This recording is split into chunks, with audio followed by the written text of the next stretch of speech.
After a rare weekend filled with rain, the skies have cleared in beautiful Southern California, so let's play two. At the Big A, it's game one of a day-night doubleheader, the Red Sox and the Los Angeles Angels. And good afternoon, everybody. Along with Jerry Remy, I'm Josh Maurer, filling in again for Don Orsillo. The Red Sox got shut out in back-to-back games, Jerry, before a rainout last night. And trying to get in the win column, they're going to turn to a rookie who's pitched so well. He's got a lot of pressure on his shoulders, Eduardo Rodriguez. Well, Rodriguez has been excellent, and especially since that start he made against the Baltimore Orioles. Once they got a man on base and they kind of lit him up, and the Red Sox, to their credit, recognized the flaw in his delivery. He was tipping his pitches. Well, since that time, he's been excellent. A 2-0 record, a 2.08 ERA, and 17 in the third innings, 15 hits, only 5 walks and 14 strikeouts, and opponents hitting 234 against Rodriguez. This is that game I was talking about against the Orioles. That happened with men getting on base. So they recognized the flaw. To Rodriguez's credit, he's corrected it. And right now, he's been pitching lights out. You know, with his fastball, his slider, and his changeup. He's going to need all three against a very good Angel lineup today. And he'll be opposed by a tough left-hander who was a member of the American League All-Star team, Hector Santiago, for the Los Angeles Angels. Eduardo Rodriguez and the Red Sox try to win their first game after the break. First pitch is coming right up.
Three today.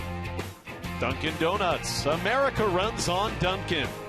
Toyota's website for deals, buyatoyota.com. DraftKings, the official daily fantasy partner of your Boston Red Sox. And by Southwest Airlines. Book your low fare now at southwest.com.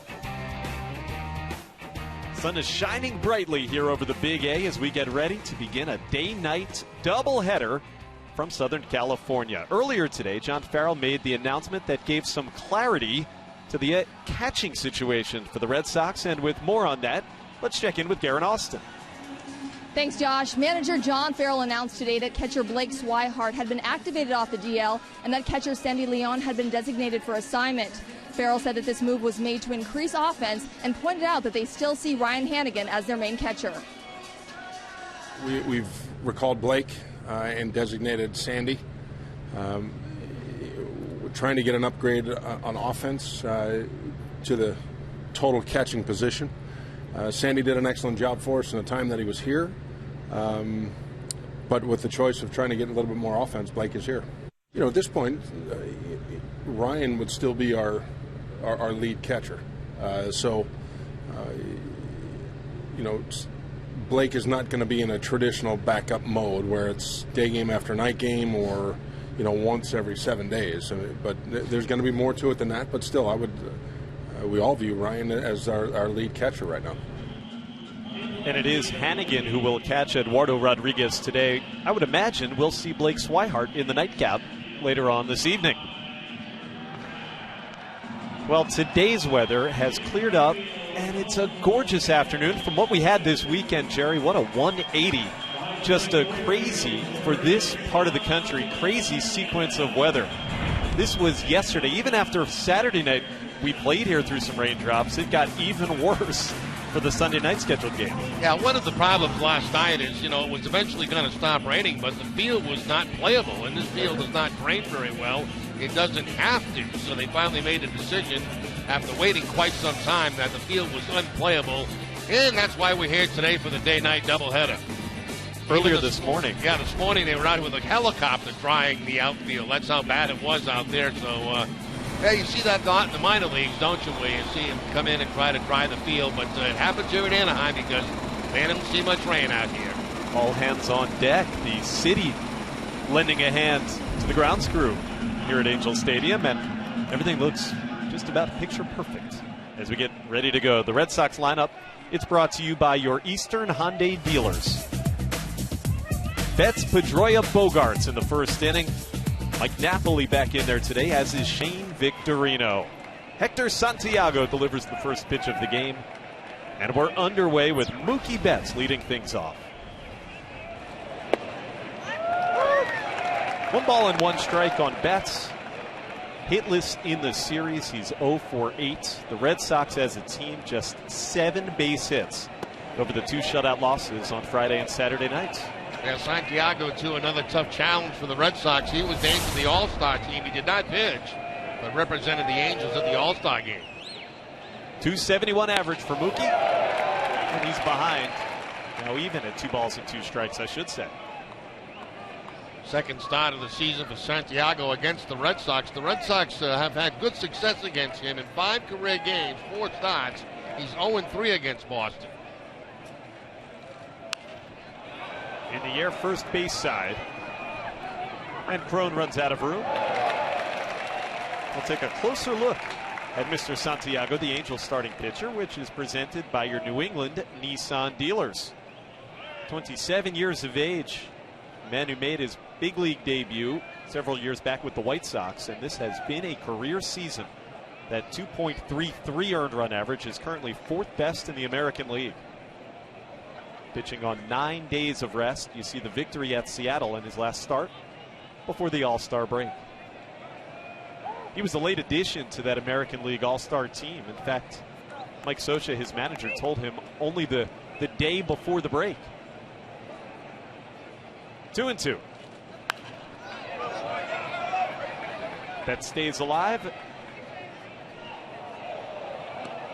Pedroia and Bogarts to follow here in this first inning.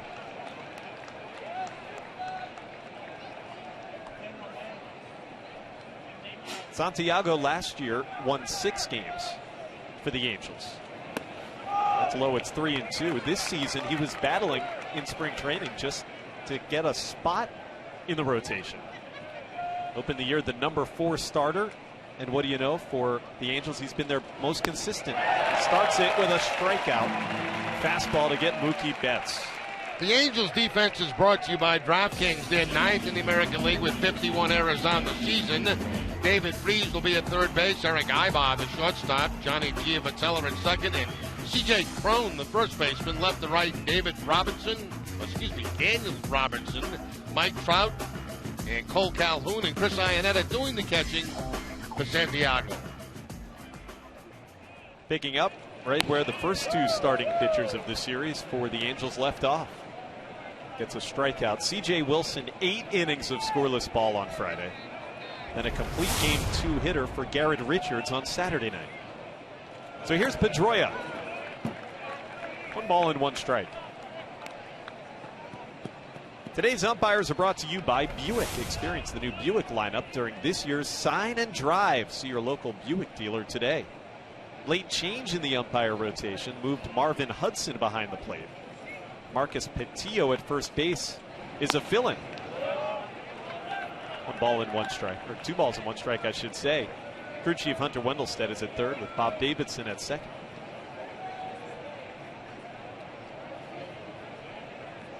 Pedroia hitless since coming back from the disabled list. It's 2-2 here. He went 0 for 8 in the first 2 games of this series. Dustin missed the final 16 games before the All-Star break. Right hamstring injury that he suffered back in late June.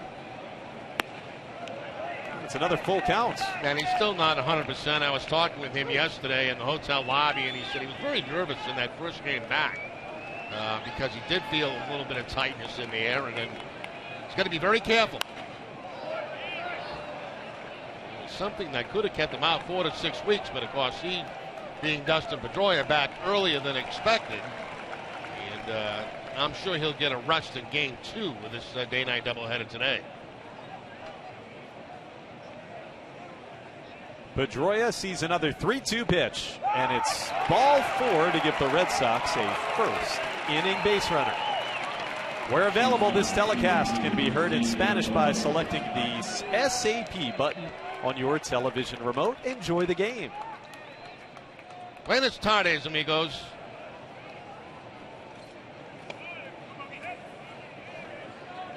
What a gorgeous afternoon we've got here. A little bit on the muggy side, but above 80 degrees with the sun shining brightly, and the wind should not be very much of a factor. Certainly beats what we saw here over the weekend, huh? Yeah, a little bit more humid than what people are expecting out here over the last couple of days. Xander Bogaerts with 1 on and 1 out. He gets ahead in the count. Had a hitting streak snapped on Saturday night. It had been 11 consecutive games during which he batted over 400. That .302 average is currently 8th best in the American League. Working from the stretch is Santiago. And the ball on a strike on Xander.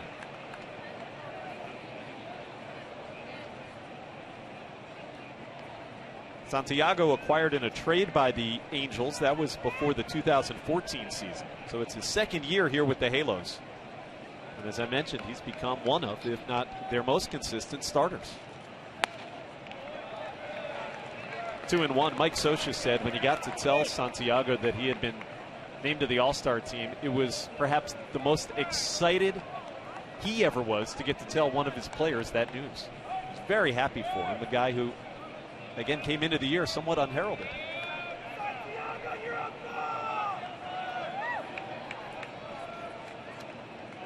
Originally drafted by the White Sox in 2006, was the left-hander out of New Jersey. Bogaerts chasing, it's 2-2. See that fastball so far has been about 90, 91 miles an hour. That time at the top of the strike zone with the fastball.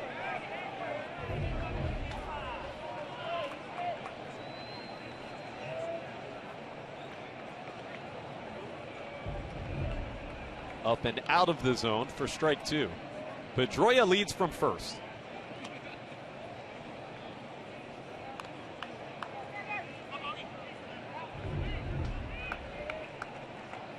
How about this, Jerry, before he started his warm-up pitches after taking to the mound? I think one of the reasons for that is you see where he sets up on the rubber, and he sets up on the line on the third base side, but he wants to finish his footwork on the line on the first base side. And that's what he's been doing so far. The 2-2. Well, 3 batters in the inning. 3 full counts. And actually, by doing that, he throws across his body a little bit. David Ortiz in the on-deck circle. And we'll see if the Red Sox put Pedroia in motion here with 1 out in the inning. The payoff pitch coming to Bogaerts. First time out is granted.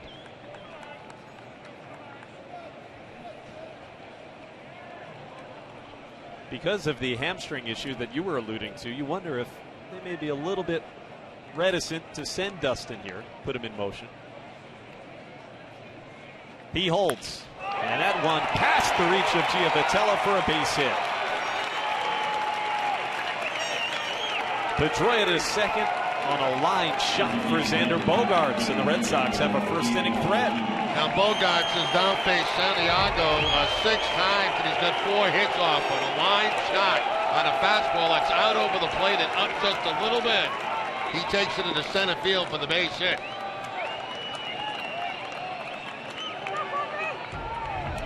And being very cautious, as you mentioned, Josh, with Pedroia not sending him on the 3-2 pitch. That's something Butterfield has to be aware of at third base in trying to score Dustin Pedroia. Well, for the Red Sox, shutout for the first 18 innings of the series, an immediate scoring threat against Santiago. And ball 1 on David Ortiz. Brian Butterfield has had only one base runner get his way. Just one man to third base over the first 2 games here in Anaheim. Ortiz averaged at .233. 15 home runs for Big Papi. 1 ball and 1 strike. And Jerry, as you see, this has been a spot where David has not excelled this year. And the Red Sox have certainly had their problems in this series. 0 for 9 with runners in scoring position. 1-1 with 1 out. That's out of play over the third base dugout. And Santiago is ahead of David. A ball and 2 strikes. Actually, the crowd this afternoon is better than I thought it would be. This is last night's tickets that are available today for the game. And there are more people here than I thought there would be for this Monday afternoon game in Anaheim. 1-2. Chased a breaking ball, and Ortiz is down on strikes. Santiago had him fooled for out number 2. Yeah, you know, it's one of those breaking balls that's tough to pick up. As I mentioned, he throws kind of across his body, and you can see the late break on that and completely fooled David Ortiz on that swing. 2 strikeouts in the inning for Santiago. And now he deals with Hanley Ramirez. Santiago now 100 strikeouts and 109 innings pitched this season. Ramirez with a 2-out RBI opportunity. Hanley batting .268, and he leads the team in runs batted in with 46 of them.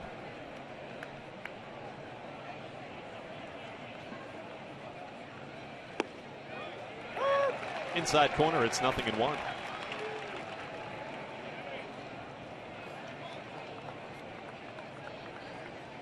You mentioned the crowd, Jerry. It was a huge sell for last night, so everybody who had a ticket for the Sunday night scheduled game could have exchanged it for today, but you figure on a Monday afternoon, many of them would have had other plans. You're right.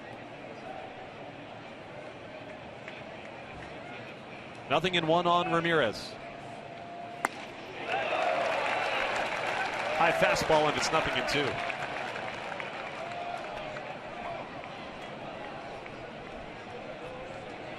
Red Sox need something to break this drought. I mean, they have not been able to score a run since returning from the All-Star break, the first 2 games of this series against the Angels.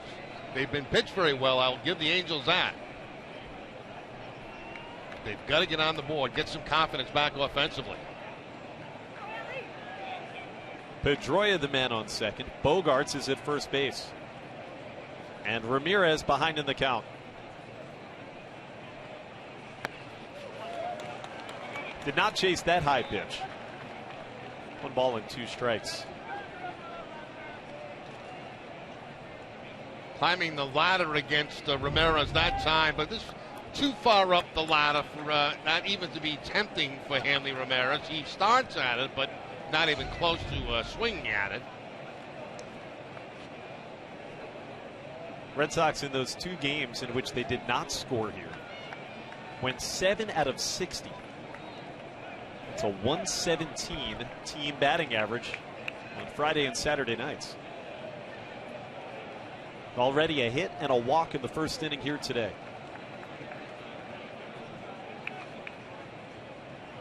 The 1-2 pitch. Into the seats. We'll do it again at a ball and 2 strikes. We'll play 2 here today. glad that you're spending part of the late portion of your afternoon with us back in the East Coast. The nightcap scheduled for 10 o'clock Eastern time. Hope you'll stay up with us. Stephen Wright will make the start for the Red Sox. John Farrell announced that earlier. Long top of the first for Santiago. And Ramirez takes ball 2. And one of the reasons that Farrell wanted Wright to start the night game, the ball doesn't travel as well here at night. So a knuckleball pitcher has a tendency to, at times, give up home runs. And starting him tonight, he is a little bit heavier. It doesn't travel as well as it does during the day. I've talked to Steven in the past, and he almost has to be somewhat of an amateur meteorologist as a knuckleballer. You have to know what the elements are, and it affects how the knuckleball reacts when it comes out of your hand. We'll see him later this evening. Eduardo Rodriguez ready to take the mound in the bottom of the first.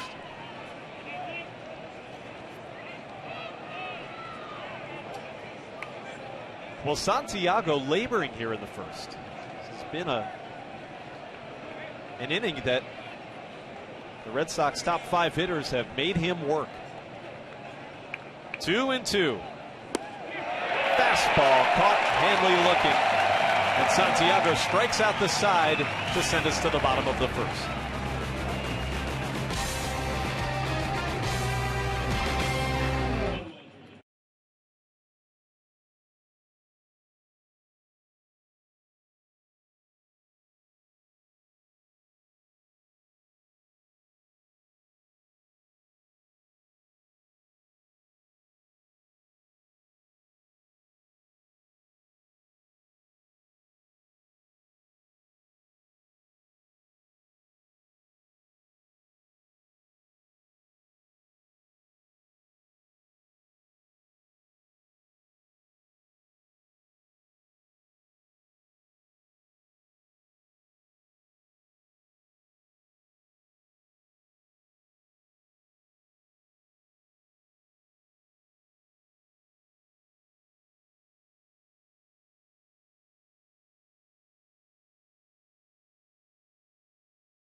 Scoreless game, and the Angels lineup is brought to you by your New England Chevy dealers.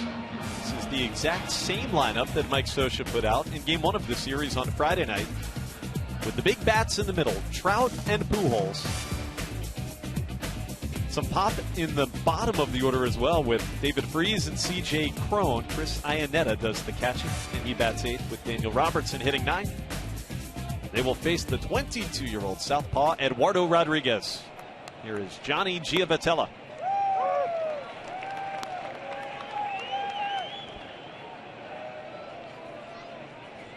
Rodriguez facing the Angels for the first time in his now just about 2-month-old major league career. Into the screen, and it's 0-2. The Red Sox starting pitcher is presented by your local New England Audi dealers. 10th start for Eduardo. He has been fantastic on the road. You see the overall numbers with the ERA just over 3.5.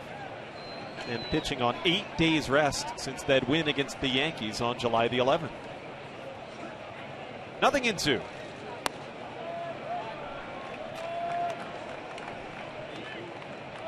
Giavotella, the everyday second baseman for the Angels, hitting a .263 this year. Not a lot of thump for the former Kansas City Royal. The 1-2. Well, Jerry, we're getting to see in these 2 months with Rodriguez how he can light up that radar gun. That was 97. Well, he can do a lot more than that. I mean, he's got good location with his fastball, an improving slider, and a very good changeup.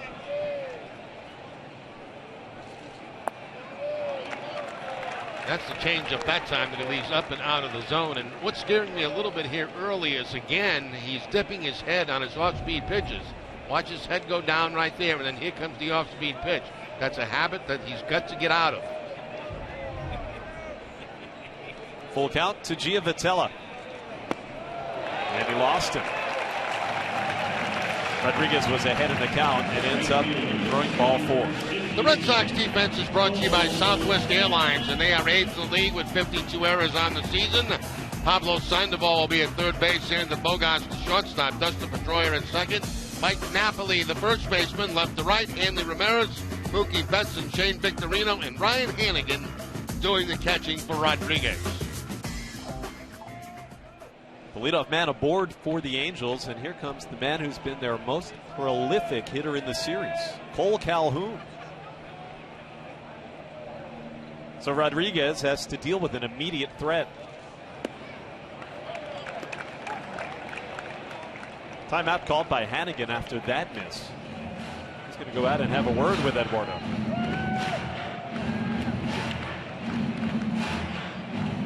We talked about this in the open.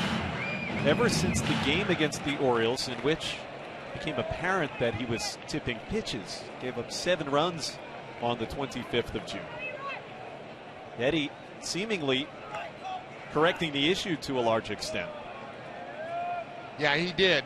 He had a little bit of trouble in the series against Toronto where he slid back to form, where he was tipping his pitches a little bit, but then they corrected that between innings, and since then he's been very good. But I've noticed here in the first inning today, he had a couple of drop of the head, and that means it's an off-speed pitch, whether it be change up or slider. Now, that could very easily be corrected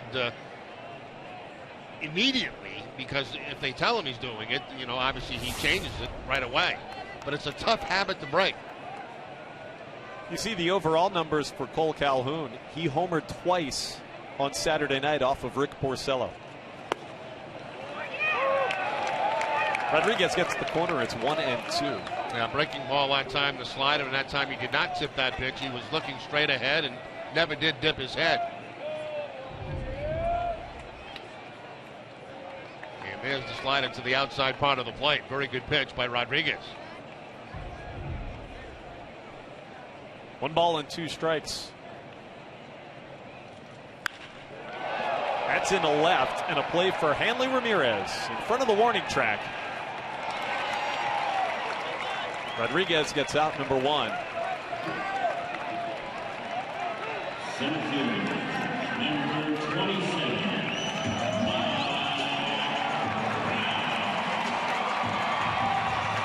So now Mike Trout and then Albert Pujols bats. The 2 men who are currently first and second in the American League in home runs. Starting with the All-Star Game's most valuable player for a second year in a row. 307 average is 6th best in the league. The home runs the most in the AL, and the runs batted in the 8th most. Terrific fastball at the knees for strike 1. This will be the first time that Eduardo Rodriguez has faced Mike Trout.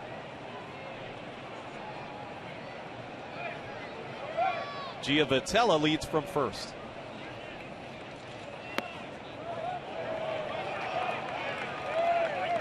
One ball and 1 strike. It was now just under 1 year ago that the Red Sox made the deadline deal with the Orioles to acquire Eduardo Rodriguez. Much has been written since about the trade, the great trade that it was for Andrew Miller. 2 balls and 1 strike, the count.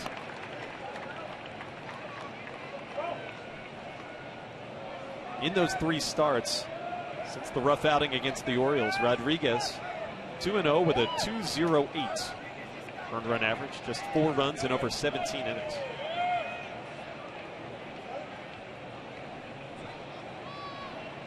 Trout ahead 2-1. Going to check on Johnny Giavotella. Vitello only with 1 steal on the season, has been caught 1 time.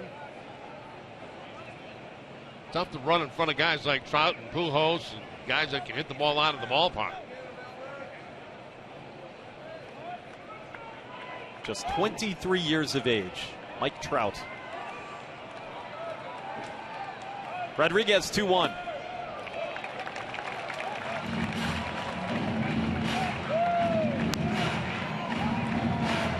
3 balls and 1 strike. It looks like the fastball command is a little bit awry here for Rodriguez in the first inning.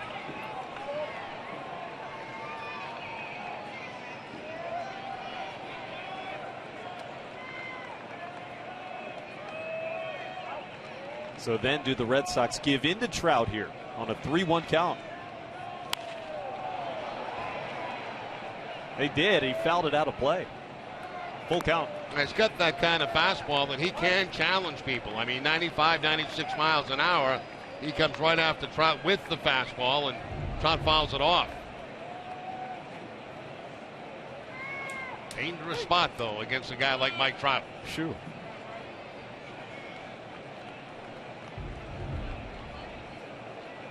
A full count with 1 out in the first.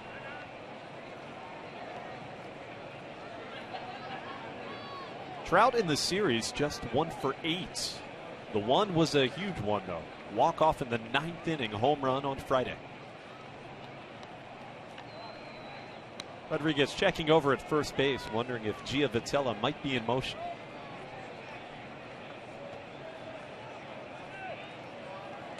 Would you send him here? With Trout at the plate, why not?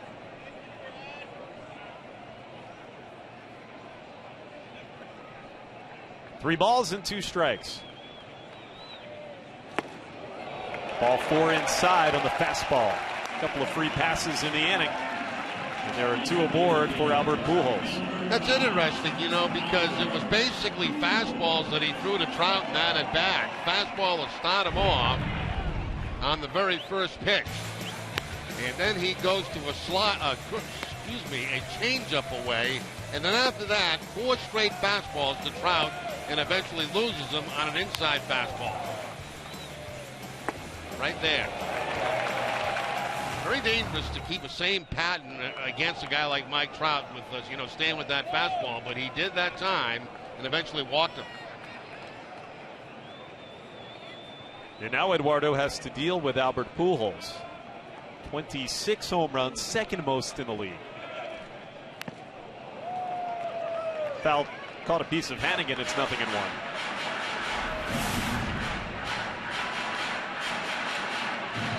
See the numbers on Pujols. MLB.TV Premium is the #1 live streaming sports service. Watch every out-of-market game live or on demand in true HD on over 400 mobile and connected devices. Visit MLB.TV for details.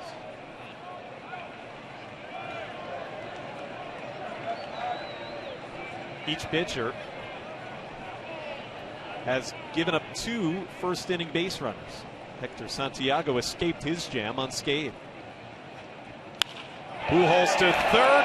Sandoval's going to double off Giavotella, and that'll retire the side. A line shot turns into a twin killing, and we're scoreless.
Anaheim, and Red Sox very fortunate. A line shot right here by Pujols to Sandoval, who takes one step to his right and then immediately doubles up that runner at second base. So Sandoval playing that perfectly. The Red Sox get a big double play and keep the Angels off the board in the first inning.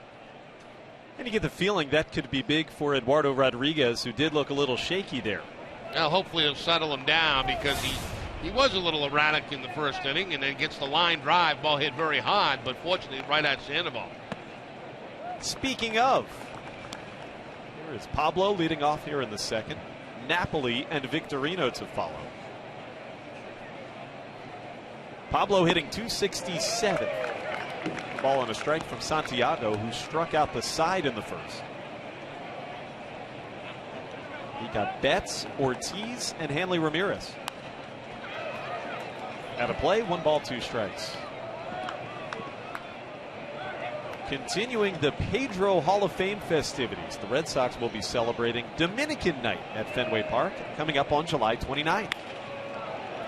Out of play, still 1-2. Visit RedSox.com for tickets to Dominican Night and the rest of the Pedro festivities.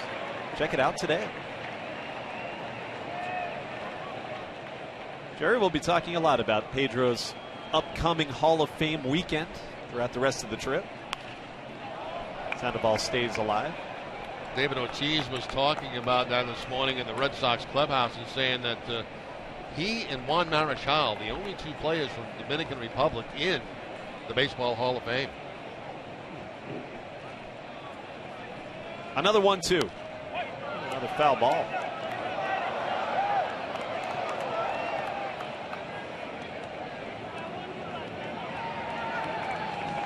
Something that you know is going to change in the coming years.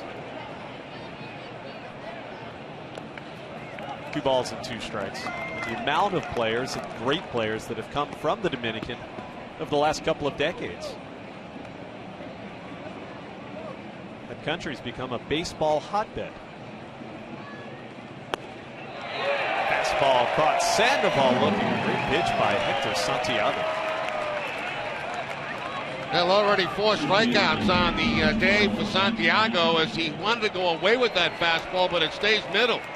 And you can see Iannetta reach across his body to make the call right in front of the umpire, so he's got a good look at it and brings up Sandoval.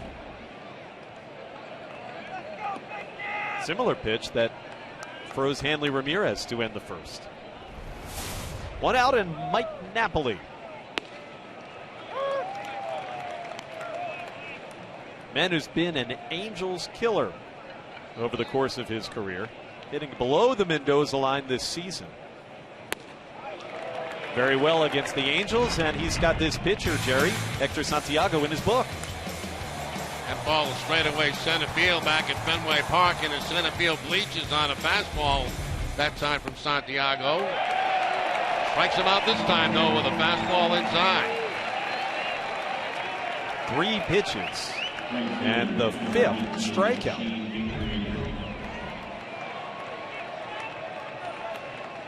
.91 miles an hour, and a questionable call, but certainly one close enough to be called a strike on Mike Napoli.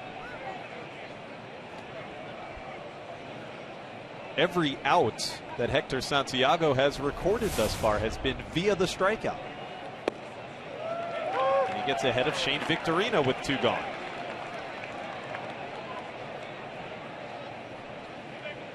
Victorino hitting .244. That one into left field, sinking fast and in for a base hit. Shane Victorino has the second knock for the Red Sox. It's a 2-out single. And that brings up Ryan Hannigan. NESN is proud to support the National Suit Drive in July. When you make a donation of gently used professional clothing at any Men's Warehouse location, you help unemployed men and women look their best as they re-enter the workforce. Learn more at nationalsuitdrive.com.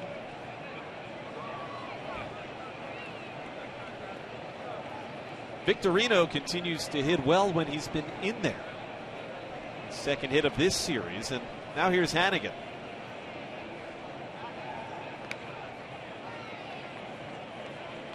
Victorino, a perfect 5 for 5 in stolen base attempts this season. Picking his spots. Another guy who's had to be careful, has had the very well documented injury issues. A couple of stints on the DL this season.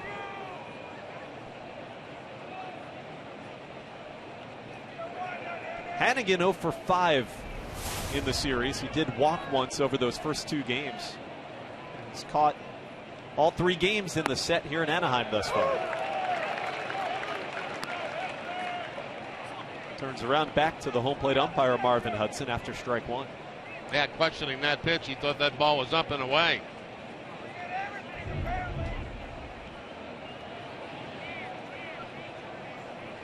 May have had a point.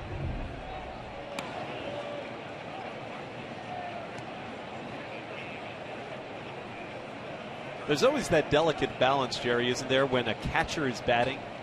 You don't want to question a home plate umpire too much because you want those same calls for your pitcher. That's what they say, but it doesn't quite work that way. No? When you're up at the plate, you want things going your way. But you have to be smart going back there, because you do want pitches for your guy. And, they know that. I mean, the relationship between catchers and umpires are very common, and they know each other very well. They know what to say to each other, how to work each other. And so you fight for yourself when you're up there, but you also save it for your pitcher, too. 2 strikes to Hannigan now. That breaking ball got away. 1 ball and 2 strikes. And as a veteran like Hannigan, will an umpire give you a little bit more of a listen? Absolutely. I mean, umpires will test the young players immediately. As soon as they get to the big leagues, they'll test them. And they'll see what kind of response they have to calls that they make. And if they don't like it, it's going to be a long time to get them on your side. 2-2.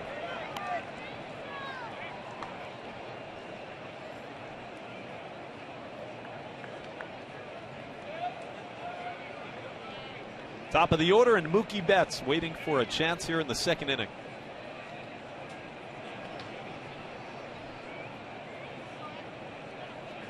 2-2 pitch, and Hannigan stays alive.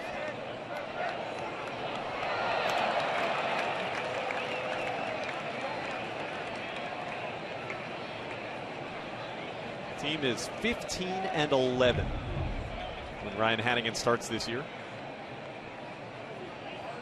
So far, everything up in the zone to Ryan Hannigan. All 5 pitches in this at bat. Another 2-2. And after it was 0-2, the veteran backstop works a full count. So that means that Victorino will be off on the pitch. 4 full counts so far for Santiago in this game. The 3-2. Into shallow left, and a play for the shortstop, Ibar. After 1.5, we're scoreless in Anaheim.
fan photo. Use hashtag NessonDataStrongFan, and you just might see yourself in an upcoming broadcast.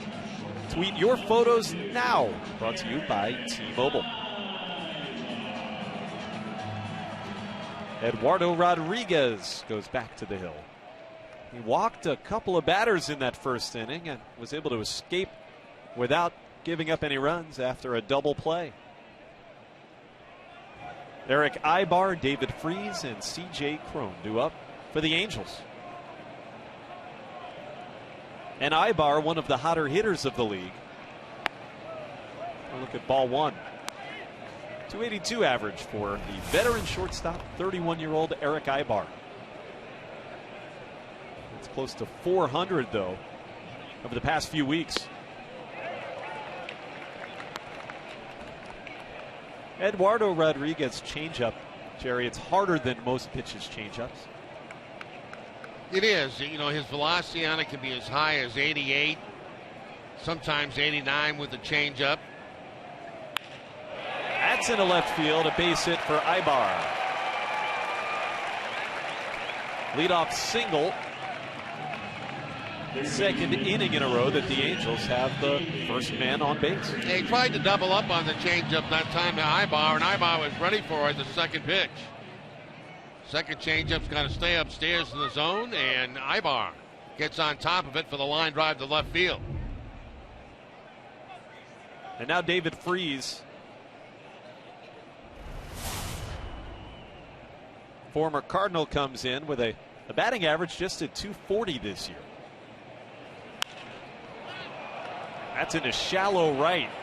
A long run. It's Pedroia in foul ground. Long way to go for Dustin. He makes the grab, and back to first goes Ibar. Yeah, it's tough here, too. This is not a good day ballpark. A lot of glare in this ballpark during the day, and Pedroia able to make the catch going away with Napoli chasing him down.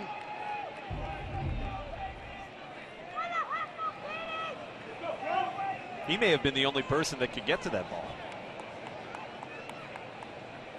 So one out, and C.J. Cron, the powerful first baseman. Spent a lot of the year in AAA for the Angels and has been red hot since his most recent recall.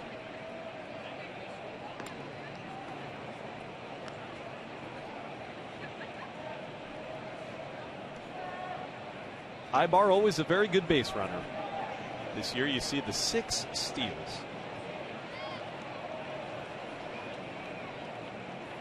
Cron doubled on Saturday night. He came off of Rick Porcello, and he's ahead in the count, 1 ball and no strikes. Those are the numbers. And again, just about all of that since he was recalled from AAA right at the end of June. 25-year-old out of the University of Utah. 2-0.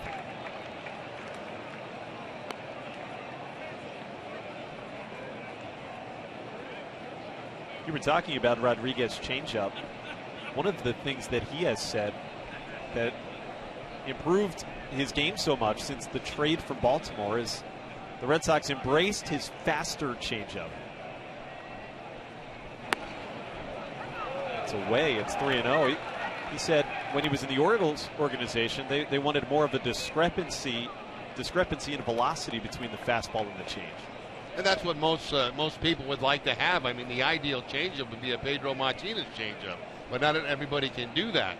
And when you throw 96, 97 like Rodriguez can, that 88 becomes a pretty big difference. So, you know, it works for him. Angels just gave Cron a green light there, 3-0. 3-1, Carl Willis in his first season working with Rodriguez. Eduardo gave a lot of credit to minor league pitching coach Bob Kipper for the work that he did both in AA Portland and then this year in AAA Pawtucket. 3-1. It's the third walk issued by Rodriguez. 2 on and 1 out for Chris Iannetta. Hey, do you have a son or daughter who wants to learn more about baseball or the Red Sox? Visit NessonClubhouse.com. It has videos, games, and a whole lot more. It's fun, free, and easy to use. Visit NessonClubhouse.com today.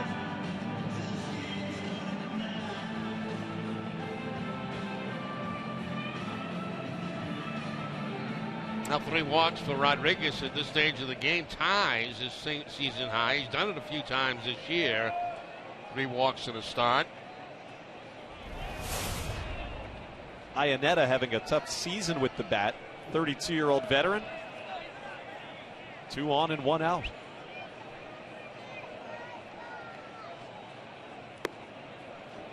That's a good fastball. It's 0-1. To me, Eduardo hasn't looked very comfortable on the mound thus far today. Hasn't thrown a slider hardly at all. It's been fastball changeup to this point. His 10th major league start. Towards the hole and into left field for a hit.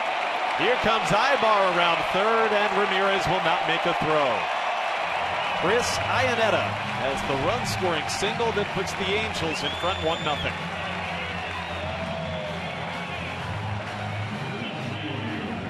Iannetta's first at bat ever against Rodriguez, and jumps on that first pitch with the ground ball between third and short.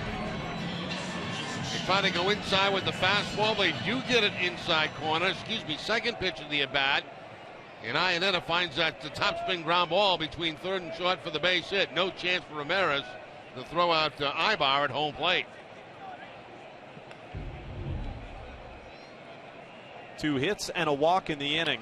And the Angels in front. Here comes Daniel Robertson, the number 9 hitter. Crone stayed at second. That ball is in the left. Ramirez, he could not get back in time. Crone has scored. They'll hold Iannetta at third. Robertson with an RBI double. Ramirez could not make the play. It's 2-0. Now, poor jump there by Ramirez. The ball was hit hard, a line shot, but the one that, if he gets back quick enough, he should be able to make a play on it. But he kind of freezes on contact, as you can see right there. Actually comes in a step, and by the time he gets back, it's going to be over his head, and another run comes across.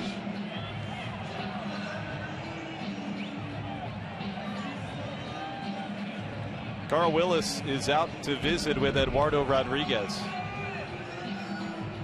Right now they're jumping all over the fastball from Rodriguez and hitting it very hard.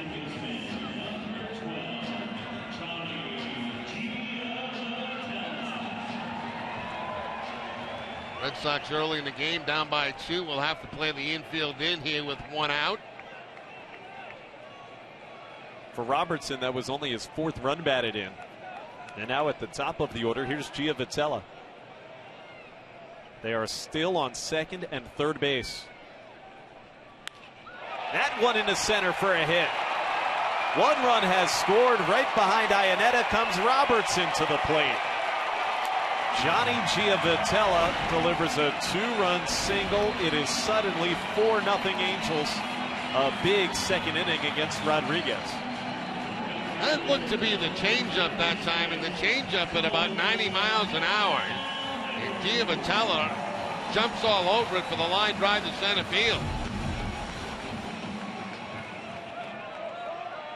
Yep, a 90-mile-an-hour changeup. That was supposed to be away, gets the middle of the plate, and Giavotella hits the line drive into center field for the base hit. That was the 4th hit of the inning, 3rd consecutively. Mix in a walk, and this is a big rally for the Angels. Now Calhoun, that one deep into right center field. Calhoun has gone deep again. His 3rd of the series. It's a 2-run blast, a 6-run second inning to make it 6-0 Halos.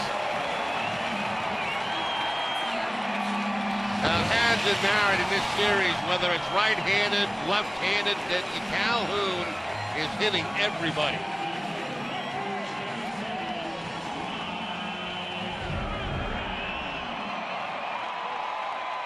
Pulling that fastball at 95. That ball's a little bit away from him, but he's still able to extend and hook it for the home run.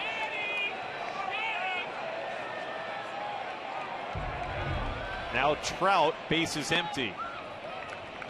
Ball one. Cole Calhoun in the series is now 5 for 9 with 3 homers and a double. A 6-run inning. Trout to third. Sandoval able to make the grab. Well, I hate to say this, but I think Rodriguez is falling back into that trap. If you noticed on that last pitch, he dipped his head, and what did he throw? An off-speed pitch, a changeup. And he's done it a couple of times this game. Not every single time, but the last pitch you're going to see him after he comes into his, dip his head a little bit, look at the ground, and then comes the off-speed pitch to changeup. Ninth batter to come to the plate in the inning is Albert Pujols.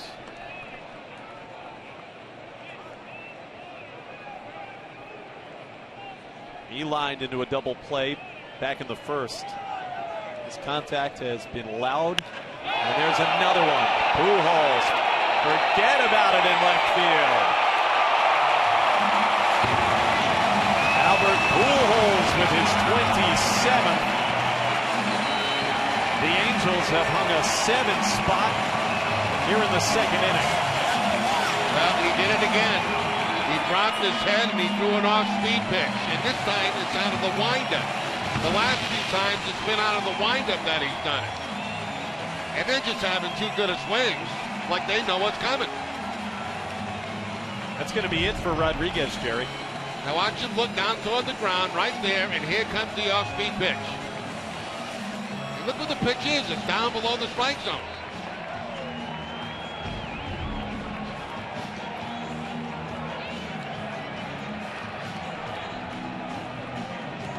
This pitching line for Eduardo Rodriguez brought to you by Ace Ticket, and not one that he's going to want to remember. Cannot escape the second.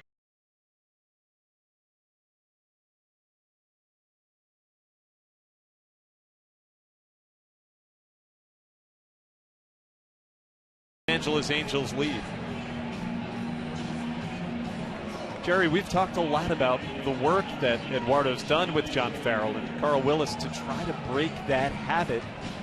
Well, you know, first of all, it's not being done on every single pitch. And last time it was being done, it was out of the set position. Today, I've noticed a couple of times out of the wind-up position. And at first I said, well, you know, I'll give him one. But when you have 3 or 4 and all of a sudden you see the ball going out of the ballpark on those, you know, you got to believe that somebody has picked something up, and that's something they're going to have to look at on film again. I mean, that pitch to Pujols was a changeup that was down out of the strike zone, and still he lifts it out of the ballpark. Well, this call to the bullpen is brought to you by Kia, and it is Noe Ramirez. He's a native of Southern California. In fact, grew up in the Los Angeles area. And it was just recalled on Saturday from AAA Pawtucket. This will be his second major league game and pitching in front of a large gathering of friends and family. Only about 45 minutes to where Noe grew up from here at Angel Stadium. That one appearance came in the 10th inning earlier in the month, a loss that he took when he gave up 4 runs to the Astros. Jerry, let's take a look at the 2 home runs in this big inning for the Angels. Well, first is Calhoun, who's had a huge series against the Red Sox, and he takes that fastball and hooks it out of the ballpark. And then the breaking ball that's down for Pujols. It's either a changeup or a slider. It's tough to tell from my camera angle behind home, in center field, but it looked to be either a changeup or a slider that was down, and Pujols just lifts it out of the ballpark. So for the 22-year-old, a shorter than expected afternoon. And now a man who was his teammate in AAA much of the year, Ramirez, in to face Ibar. And with a day-night doubleheader, he's going to have to take one for the team here, put some multiple innings in for the Red Sox. Ibar began this inning with a single.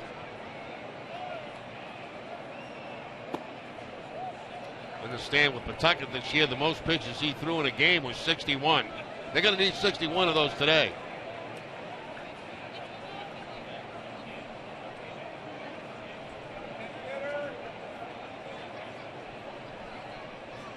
The 1-1. That's Ramirez's best pitch there. Dissolving slider, and it's 1 ball and 2 strikes.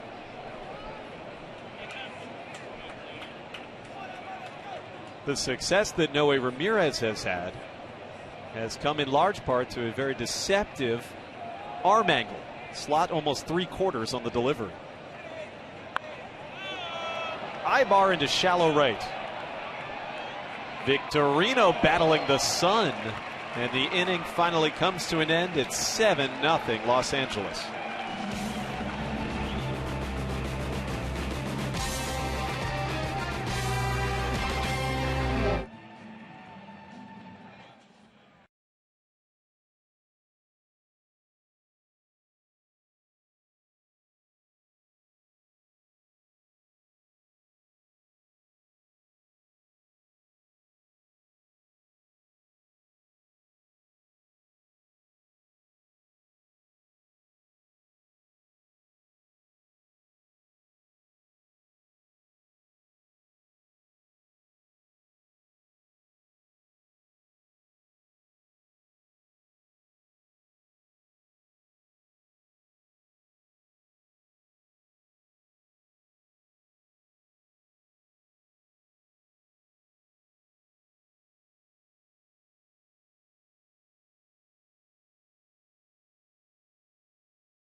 Nissan. Get to Nissan's ride of your life for exciting performance and bonus cash. Shop ChooseNissan.com. Digital Federal Credit Union. See what DCU can save you. The Kia Sorrento. And by Southern New Hampshire University. See yourself succeed at snhu.edu. An uphill climb this afternoon for the Red Sox. A 7-run second inning for the Angels. And Santiago working with a big lead, facing the top of the order. 1-1 to Mookie Betts.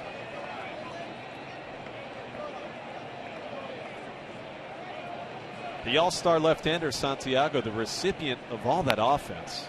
He struck out 5 through 2 scoreless innings.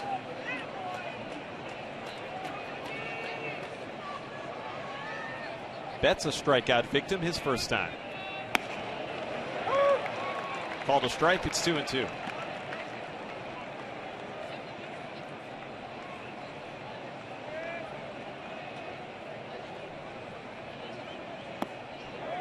Just off the inside edge, and for the second at bat in a row, Mookie has worked a full count.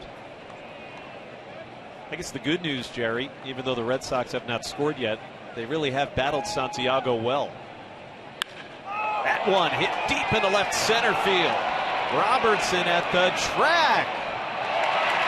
Just enough room to make the catch.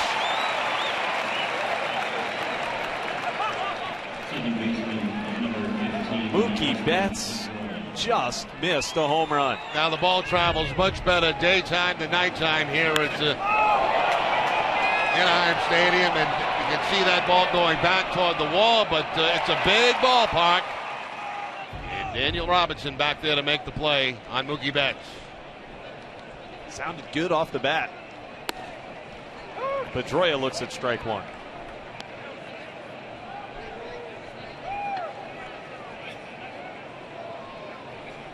On base back in the first with a walk. Still looking for his first hit of the series. Now, what's the mentality here for the Red Sox as they bat trailing by 7 runs? Keep the line moving. Just try to get base hit after base hit after base hit, and hope you get a long ball that gets you back in the ball game. But it is deflating to be down 7 runs this early in the ball game.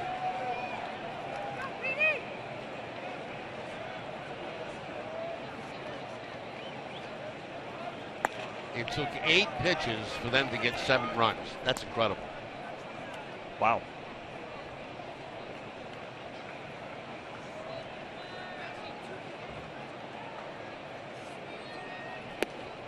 Pedroia late on the fastball. Strikeout number 6 for Hector Santiago. 2 gone. Back to the outside part of the plate against Pedroia with the fastball to pick up the strikeout. Fastball at 91. Everything away from Pedroia in that at bat.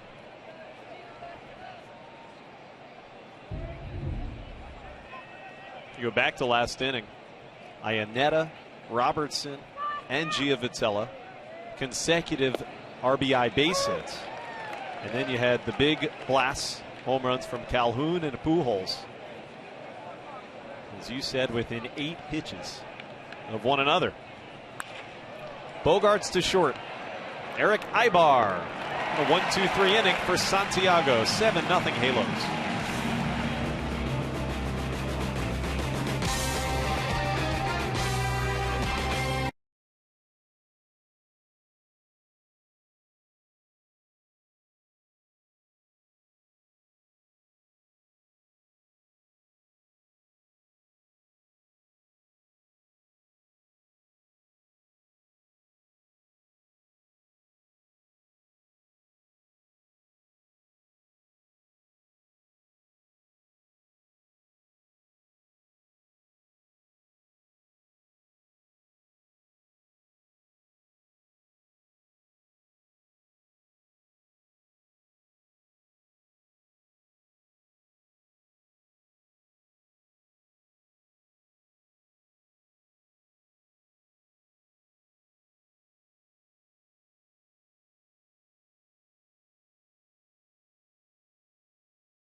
Airlines. Book your low fare now at southwest.com.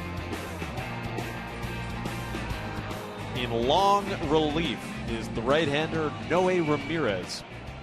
Back to work for the bottom of the 3rd. And you can see it's an uphill climb for the Red Sox here today. Game 1 of a day-night doubleheader. In for Don Orsillo, I'm Josh Maurer. You had a great work day. Back to the grind on a Monday. You to enjoy some Red Sox baseball tonight. We'll be with you here on NESN until very late in the evening, early in the morning. David Freese begins the bottom of the 3rd. And Ramirez gets ahead 0-1.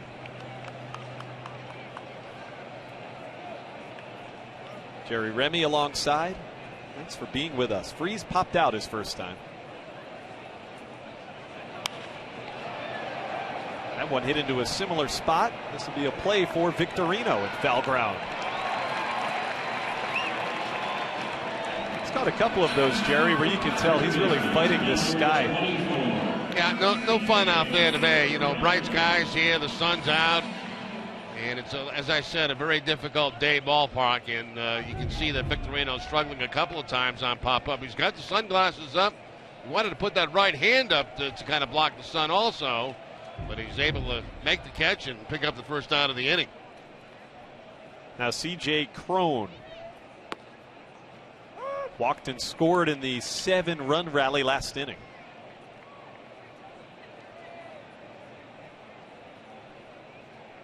Noe Ramirez has retired the first 2 men he's faced. No balls and 2 strikes the count. DraftKings.com is paying out over $300 million this baseball season. DraftKings has given out $34 million to Boston residents alone since the site launched. That one popped on the left side and a play for Sandoval. 2 foul ball outs in the inning. Anyway, get your free entry into a one-day fantasy baseball contest today on DraftKings using promo code NESSE. So now Chris Iannetta, the catcher, started the scoring with an RBI hit last inning. Jerry, a rough go of it here at the Big A thus far for these Red Sox. No, not exactly the way you want to see things as the first part of a doubleheader where you're down 7 runs early in game 1. I mean, it's deflating. The Red Sox have already had trouble in this series, losing 2 games, not scoring a run, and don't have a run yet today. Noe Ramirez out of Cal State Fullerton. 2-0 to Iannetta. Great baseball program out here, the southern part of the state.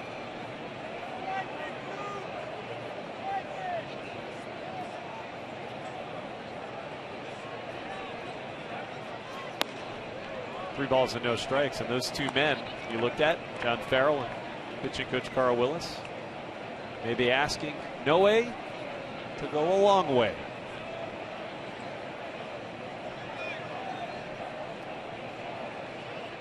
Only an inning and 2/3 from the starter Rodriguez. And that's ball 4 on Iannetta. 2 at base runner will bring up Daniel Robertson. Get immediate care without leaving the ballpark at the Beth Israel Deaconess Medical Center First Aid Station. It's located behind Section 12 on the lower concourse. BIDMC is the official hospital of the Boston Red Sox.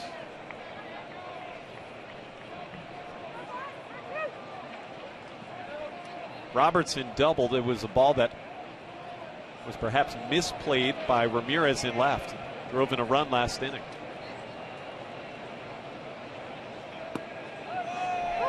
Breaking ball for a strike, and it's 0-1. Had a chance to talk to Noe Ramirez when he was recalled on Saturday.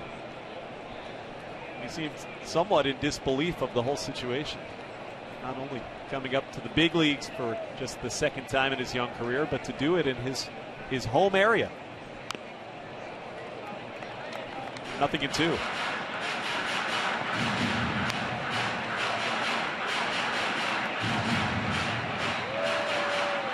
You remember what it's like when you first get your taste of big league baseball. It's an exciting time, regardless of how things are going with the rest of the team, I suppose. It is. I mean, you finally made it to the big time, and you want to stay. You want to stay here. You know, the tough thing is bouncing back and forth between AAA and AA in the big leagues. Still 2 strikes on Daniel Robertson. You got the issue with a guy like Ramirez. Trades, tickets that he has to get for people coming out, which is always a hassle.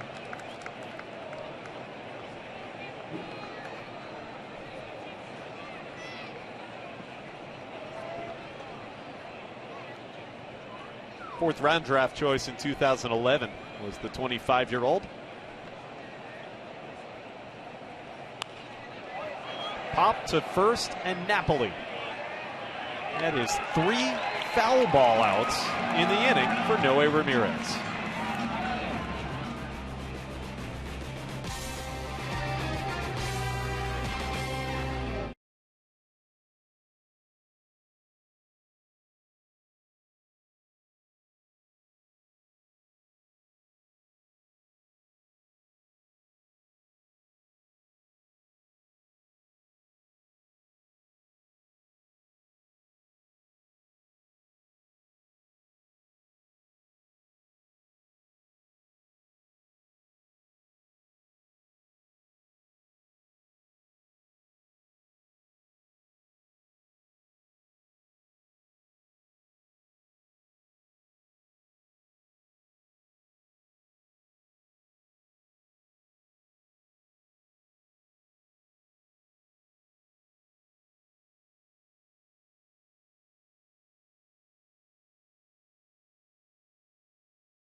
First, Eastern Bank is here to make your banking and your day easier. See how at easternbank.com.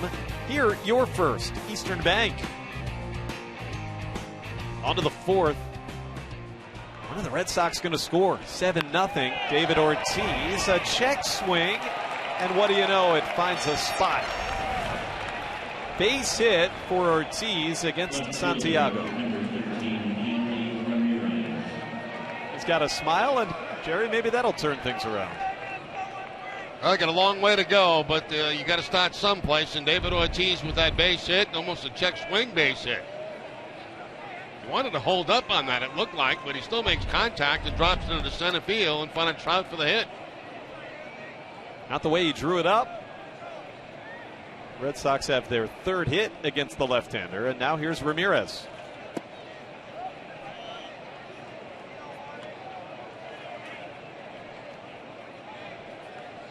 Hanley's strikeout back in the first inning stranded 2 men on base.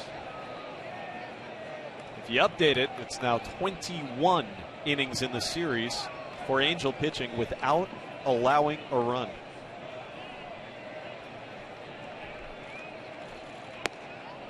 One ball and 1 strike.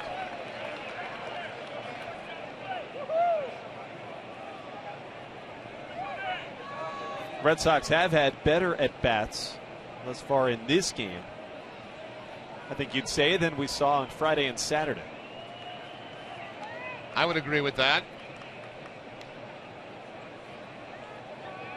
1-1. 2 balls and 1 strike. The count on Hanley Ramirez. Sometimes, too, when you're in a rut, it just takes one little break to get things going, huh? Well, in this case, it's going to take a lot to get things going because, you know, you mentioned before, no scoring in the first 2 games, down 7-0 in this game, and you know, you just get that lousy feeling in the dugout, and you need something big to get yourself back in the ball game. 2-2.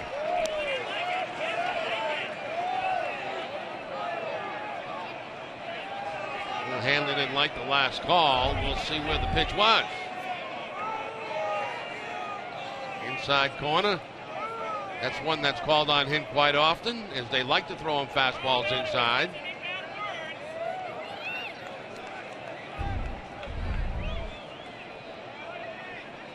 Two-two. Same spot just about. That's not a strike.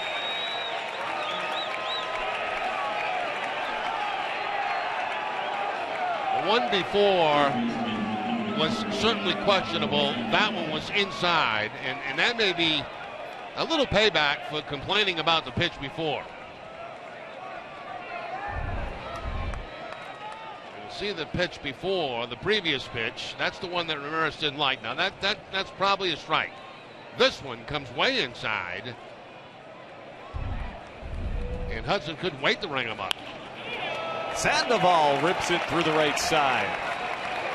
There's a base hit. Ortiz to second. Pablo Sandoval gets his first hit of the day, and the Red Sox have him on at first and second base.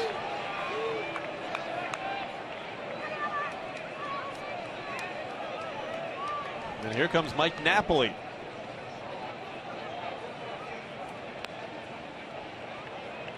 I guess maybe what I meant when I say it just one little break, maybe, I mean, it just one little spark, maybe it can ignite a fire.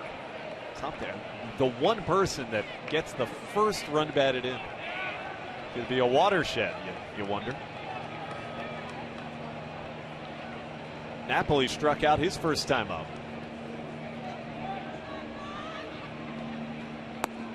And he's ahead 1-0.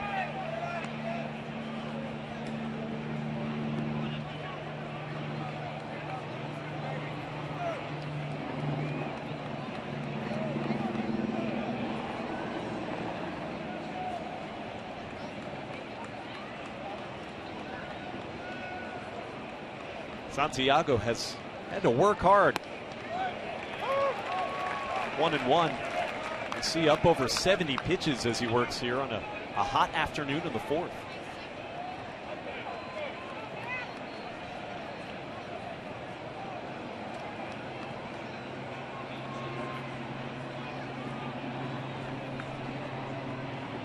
Santiago steps off the back of the mound. Join the 2020 club and enjoy an affordable fun night at Fenway Park. Groups of 20 or more start at $20 each. Visit redsox.com/groups for more information. 1-1 to Napoli. Up the middle and into center field, a hit. Here comes Ortiz. Trout's throw to the plate. And not in time. The Red Sox are on the board. An RBI single for Mike Napoli to make it 7-1. That's a gamble taken right there, down by 7 runs and sending David Ortiz, but he does make it home. A high fastball, or a high changeup, I should say, that time. And up on top of it is Napoli up the middle. Now here's where they're going to challenge the arm of Mike Trout. And the ball's up the third base line. Ortiz is safe at the plate, and the Red Sox get the first run of the ball game, first run of the series. Napoli, the Angel Killer. That's his 9th run batted in against Los Angeles this year. Still first and second for Victorino.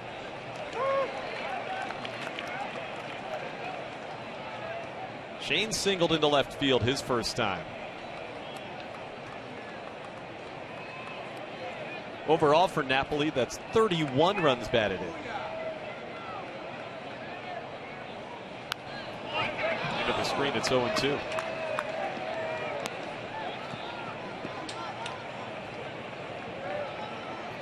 Three singles in the inning of the first 4 men to come to the plate.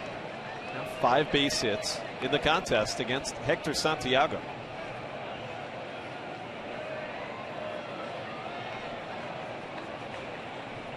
(0-2). That's a long run for Calhoun in right. Calhoun, he couldn't get it, and the bases are loaded with Red Sox. Victorino dumps one in. Now Victorino picks up his second hit of the ball game, and 3 guys going after this, and nobody really had a chance at it. The closest was Calhoun. He takes a look towards his infielders. They can't get there. Calhoun can't get there, and the bases are loaded for Boston.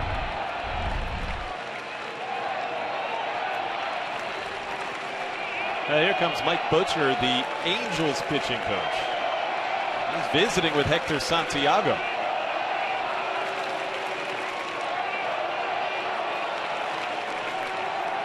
The batter will be Hannigan here with still only 1 out. Instagram fans, we have passed 30,000 followers and well on our way to 50,000. If you're not following Nesson on Instagram, follow us now to see cool behind-the-scenes photos of your favorite New England teams. Boy, I tell you, they way underestimated that Instagram thing early in the season. They wanted to go to 30,000.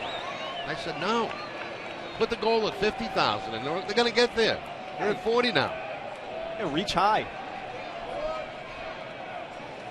Let's get to 50K. Well, here's Hannigan.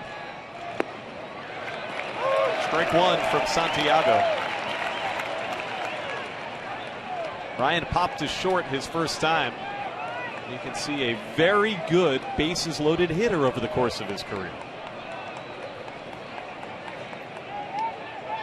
All 3 of the men on base have singled.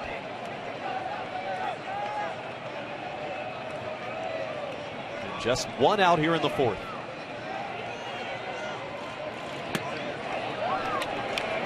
One ball and 1 strike.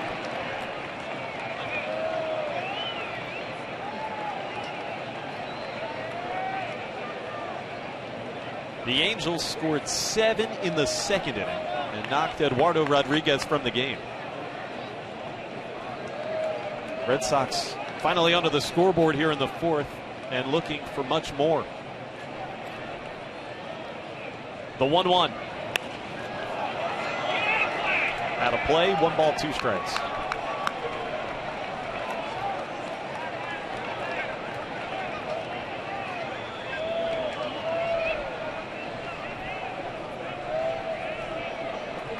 This season, Hannigan has driven in 9 total runs and is now 29 games played.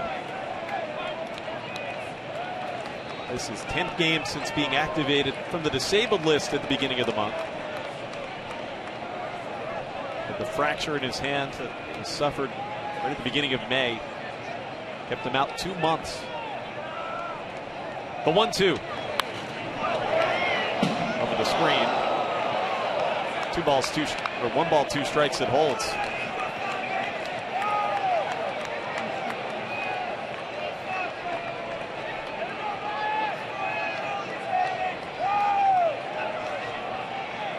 Santiago, we've talked about, was named to the American League's All-Star team. He did not pitch in the game.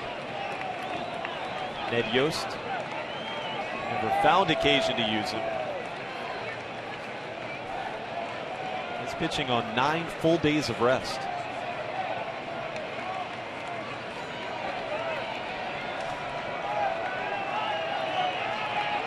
Sandoval, Napoli, and Victorino lead from third, second, and first. Another 1-2. A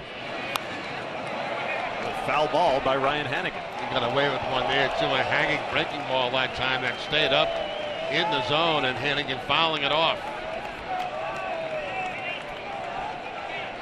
This has not been the type of performance they've been getting from Santiago over the last 3 or 4 starts. He's had to struggle today, even though he's only given up the 1 run.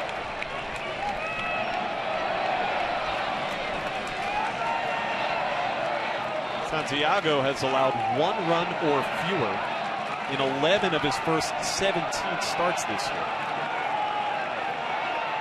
Very stingy. Red Sox threatening for a crooked number in the 4th.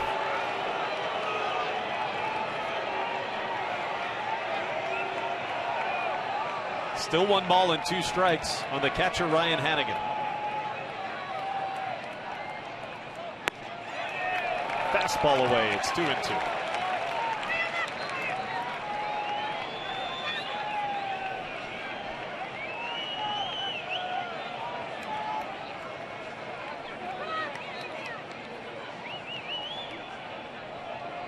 Mookie Betts waits on deck at the top of the order, following Hanigan for the Red Sox.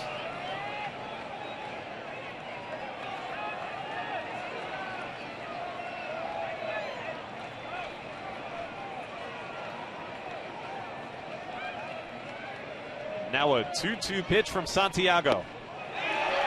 Called strike 3 at the knees. 2 out in the inning. Now that is frustrating because, you put up a good battle through the whole at bat, and then you get called out on a questionable pitch. It's got to be a fastball, it's got to be down, it's going to be inside, off the plate, and the strike 3 call.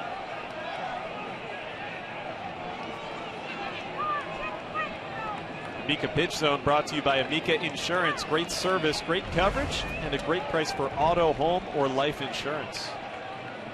And neither Ramirez nor Hanigan, the 2 strikeout victims in the inning, agreed with the called strike 3.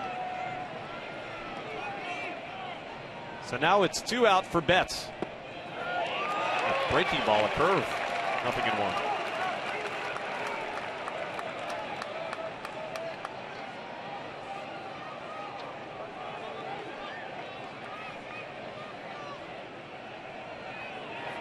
That is 8 strikeouts for Santiago. Got Betts back in the first. Mookie hit it to the warning track back in the 3rd inning. 1-1.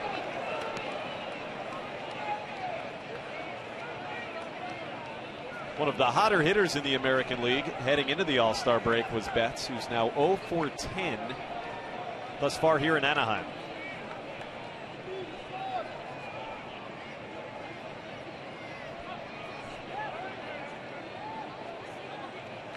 Bases loaded with 2 away.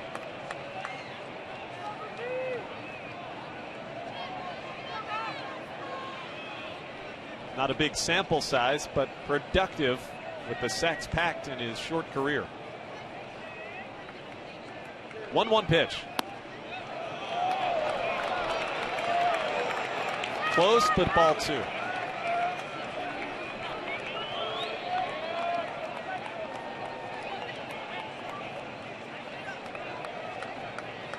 Dustin Pedroia hoping to get a chance here in this 4th inning. Red Sox have had 4 singles in the frame. Mookie Betts goes chasing a pitch. It's 2-2.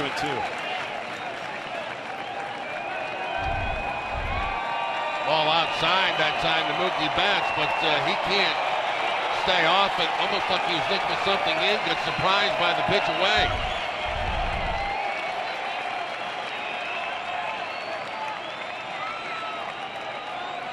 Sandoval, Napoli, Victorino. The 2-2 to Betts. Took a good rip. We'll do it again.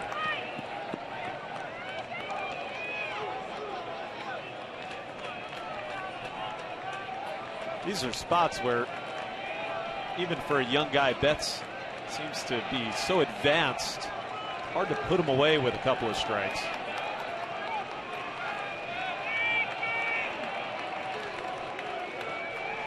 Very adept at extending at bats. Another 2-2. Got him. Breaking ball from Santiago, who strikes out the side for a second time. 7-1 Angels.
Make good things happen. Watch how good things are happening to local people at easternbank.com/goodthingshappen. The Red Sox have scored, but they strand the bases loaded and still trail by 6 as we hit the bottom of the 4th. Angels batting against Noe Ramirez. Top of the order, Gio Vitella, Calhoun, and Trout.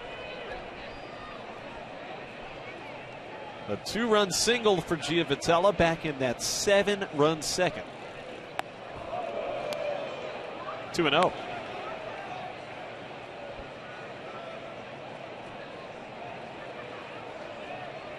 Well, for Los Angeles, Hector Santiago giving up 4 singles in the top of the frame.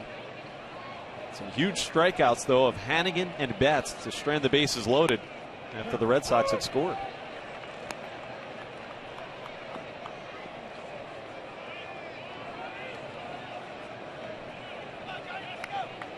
Ramirez has retired 4 of the 5 batters he's faced.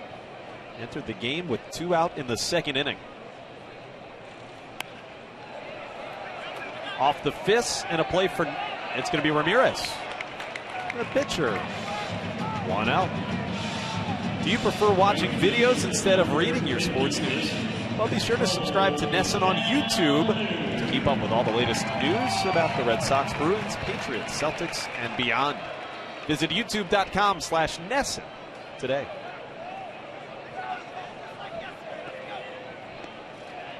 Giovitella jammed. Easiest play there was for the man who threw the pitch, Noe Ramirez, who made the grab. And now the man with the huge series, Cole Calhoun. A home run today, 3 of them since Saturday.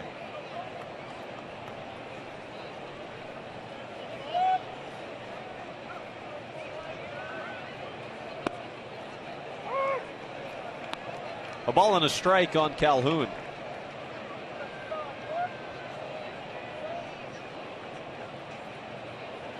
Jerry, thus far, I think the Red Sox are getting everything they could have hoped for from Noe Ramirez since being called in. Yeah, they still need more. They need more out of him, more scoreless innings as they go through the middle of this part of this game.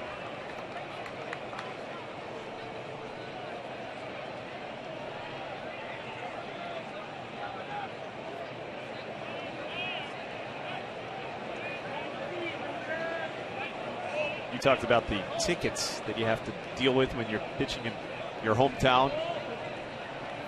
Noe said it was going to be in the dozens. One extra thing to think about in addition to preparing to pitch in a game. 3-1 on Calhoun.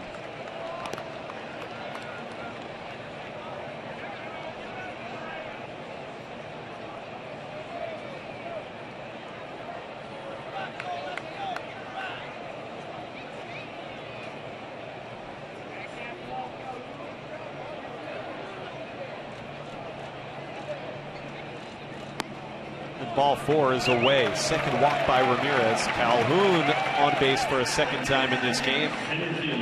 Angels have a base runner with Mike Trout coming to the plate.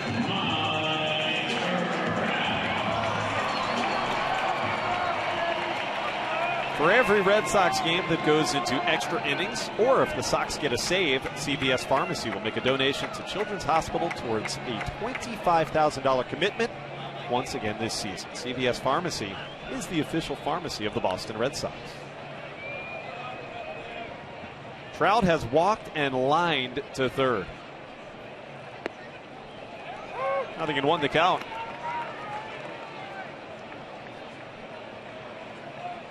Noe Ramirez facing the American League MVP for the first time.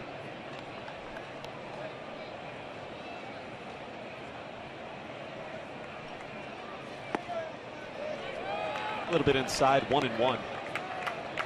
Jerry, what kind of advantage does the arm angle that Ramirez uses, what kind of advantage does that give him against opposing hitters? Well, he has that type of angle where the fastball will run back in on right-handers. It's mostly two-seam fastballs that he throws, and obviously run away from left-handers. But you see so much of it at the big league level, I don't think it surprises them.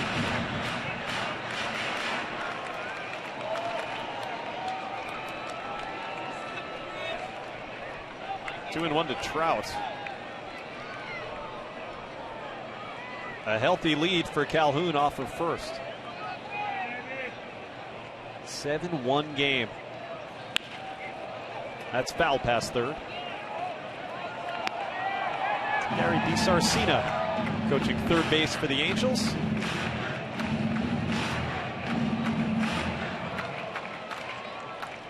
The New England native Gary DiSarcina.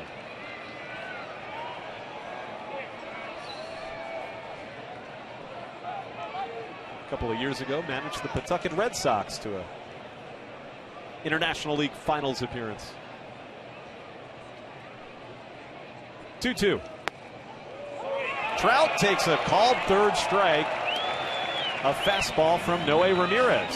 See, that's where the pitch becomes effective, when you throw it away from the right-handers, because they give up on it. They think that ball's going to be away, but there's so much tail on it that it comes back and picks up the outside corner. You can see the movement on it right there. So they get so accustomed to see that fastball coming back in on you. When it stays outside in that location, it can surprise you, and it did that time to Trout.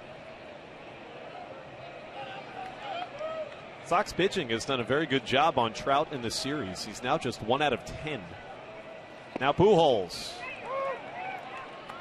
0-1.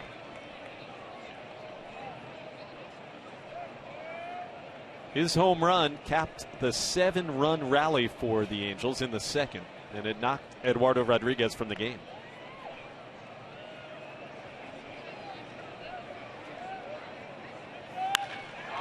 Smashed under the glove of Sandoval. To third base goes Calhoun, and Pujols is going to put on the brakes at first. Well, we'll see how they score it. The ball was a rocket off the bat of Albert Pujols.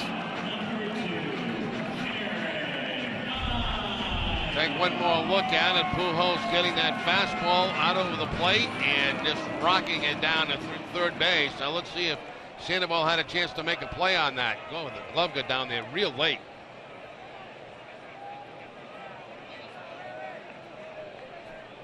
They have put a hit up on the board. They have put a hit. Nope. Now they say error. The scoreboard was ahead of the official score. Sandoval's second error of the series. And they're on the corners for Ibar.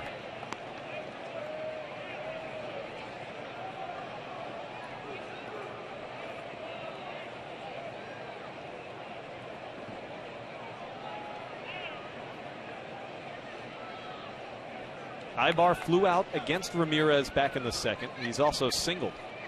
Batted twice in that inning. And it's 2-0. And for Pablo Sandoval, that was his 12th error of the year. Had one that led to an unearned run here on Saturday.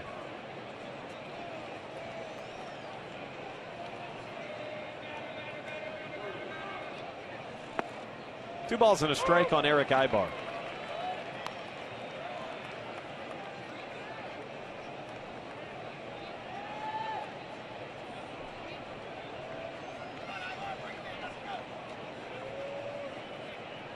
Red Sox scored a run in the top of the inning. Could ill afford to fall further back behind in the bottom. Ibar rips it into right field, a base hit. An unearned run scores from third, and it's 8-1 Angels. Eric Ibar gets the run-scoring single. Ibar picks up his 28th RBI of the season with this base hit.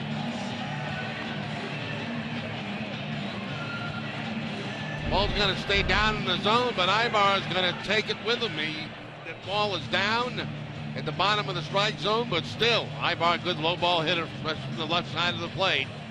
Able to pull that ball in front of Victorino and bring home another run. So, run the Red Sox got, and you get it right back. And a visit from Carl Willis, working with a new pupil in Noe Ramirez.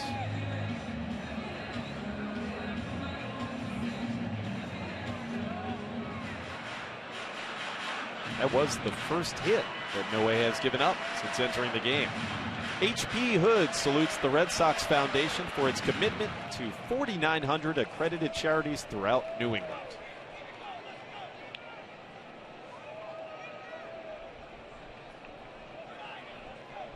Pujols is at second, Ibar at first, and now David Freese. 0 for 2. Popped out against Rodriguez, flew out against Ramirez. A little low, 1-0.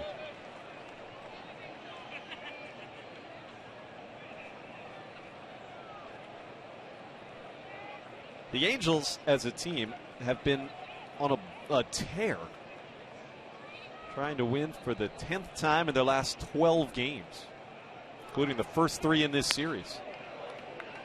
2-0 on Freese.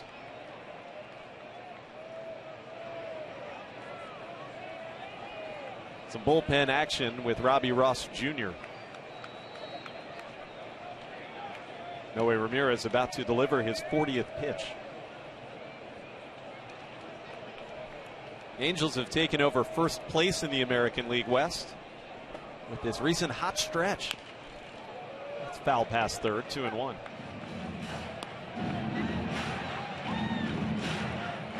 You knew this would be a tough trip for the Red Sox.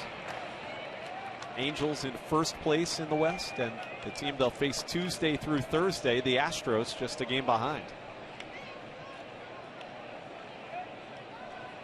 It was Houston that led the way in that division for just about the entire season, right until the All-Star break.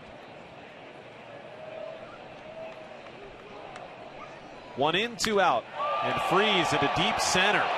Betts on the run, watches it go. 3-run home run, David Freese.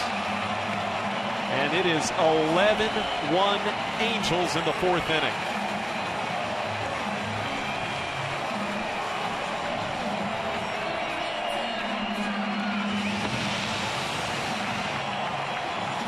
Now that ball was absolutely crushed by Freese. Straight away center field, back on the batter's eye back there, the artificial surface part of it, above the trees in center field. Wow. Fastball middle of the plate and a bomb.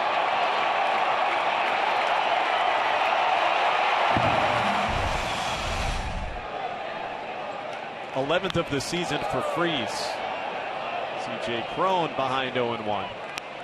It's the 3rd home run of the day for the Angels.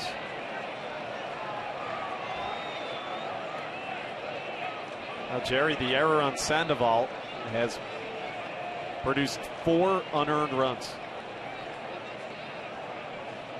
Ball hit by Pujols that went through his legs. That's foul, and it's 0-2.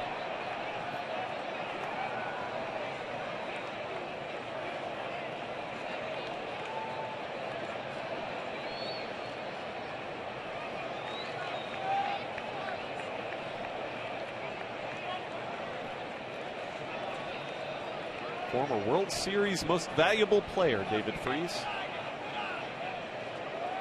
Now his 2nd season out in Anaheim. 11-1 the Halos. Thrown into left center. Ramirez. Nice running grab by Hanley, but 4 more runs makes it a 10-run game.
Los Angeles, and Pedroia takes strike one against Hector Santiago in the 5th. 0-2 on Pedroia, who's walked and struck out. Josh Mauer and Jerry Remy at the Big A, where the Angels have piled it on with 7 in the 2nd and just 4 more in the 4th. 1-2 on Pedroia. Xander Bogaerts and David Ortiz to follow. Santiago's pitching line brought to you by your Eastern Lexus dealers. Out of play, the thing that stands out, all those strikeouts. 9 of them over the first 4 innings for the left-hander. He has already twice struck out the side. Pedroia into deep left. Robertson has room right at the edge of the track.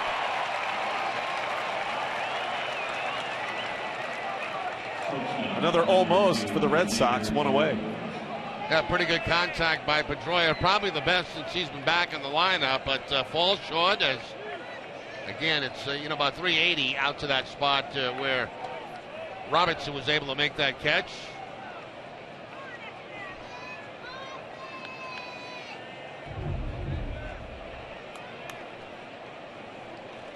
Good solid contact on the fastball. That was up a little bit in the zone, but a long out. And then strike one on Bogaerts, who's 1 for 2.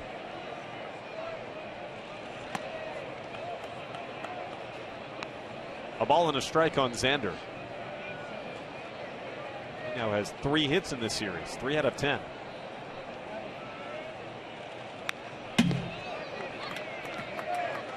Straight back, Santiago ahead 1-2. We mentioned the 9 strikeouts. You see that matches his season high. He was a 30th round draft choice back in 2006. The White Sox took him, and there's proof that you can find a gem in the later rounds.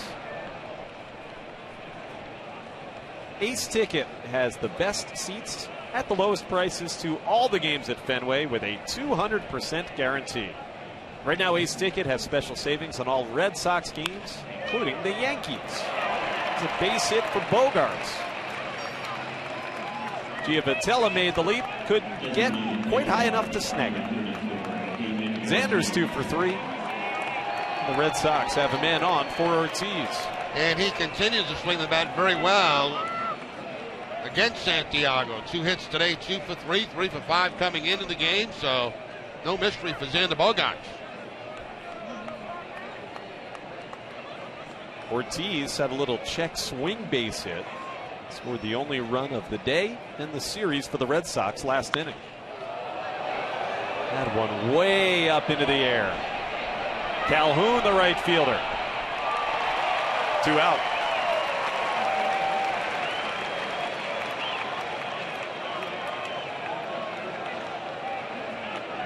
We've been watching fielders deal with a very tough sky here all afternoon. And the ball hit so high by Ortiz. Calhoun was deep, but it gave him an opportunity to come back in and be able to make the play. Wow, looked like it might drop between 3 guys, but Calhoun makes up the ground and makes the catch, battling the sun. Bogaerts back to first, and here's Hanley Ramirez. Twice he's been called out on strikes. Now 0 for 9 in the series is Hanley. Did not agree with strike 3 in his last at bat. That's foul back over the screen.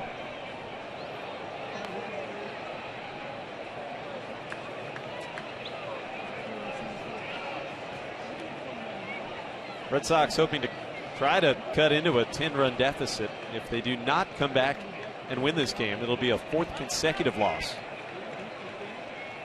5 of 6 overall. The Yankees, they are off tonight.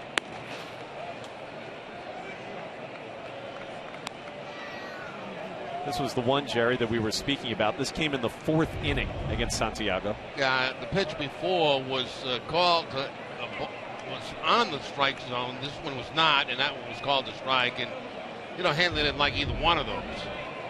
And I don't blame him for not liking the last one.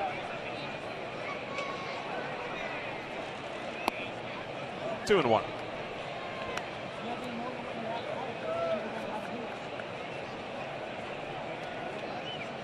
Talking about the standings, the Red Sox 8 games behind the division-leading Yankees coming into play today.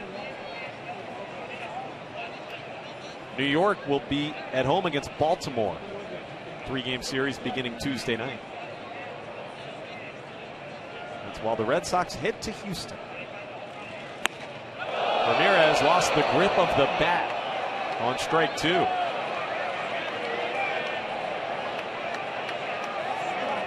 That bat helicoptered a long way.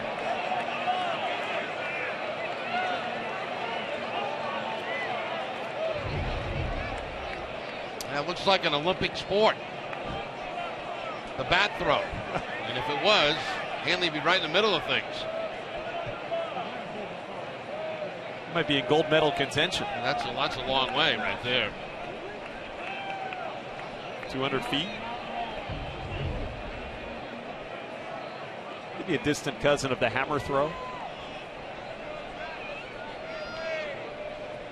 2 out. And strikeout number 10 for Santiago. 11-1 the Angels.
Southwest Airlines. Book your low fare now at southwest.com. We go to the bottom of the 5th. The Red Sox trailing by 10. They're going to bring in their 3rd pitcher of the afternoon. It's Robbie Ross Jr. first. I'll tell you that Dustin Pedroia has been taken out of the game. Here's the youngster Devin Marrero. He'll play second base and bat second in the order. And now the left-hander Ross, who replaces Noe Ramirez.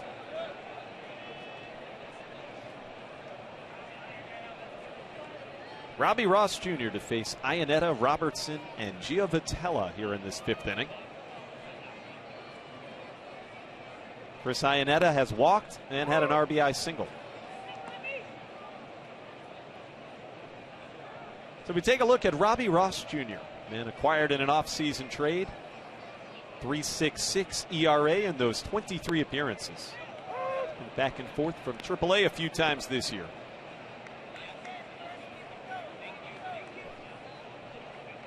Ianetta's RBI single began the scoring in a 7-run second inning for the Angels. 1 ball and 2 strikes.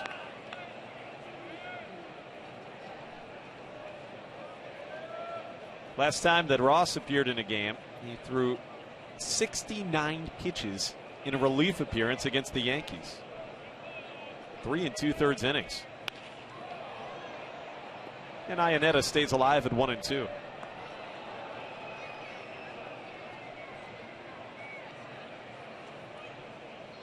Lexington, Kentucky native Ross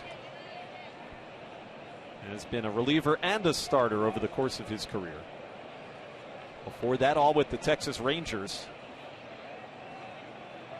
Red Sox have him pitching in middle relief. 2-2 on Iannetta.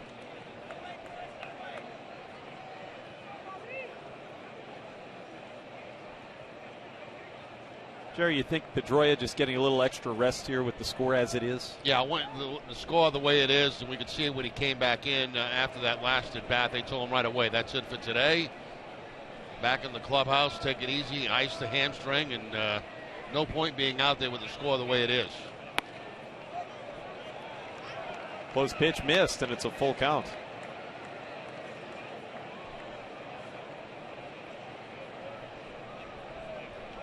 As you mentioned, Pedroia had perhaps his best contact in the at-bat in the top of the inning where he flew out.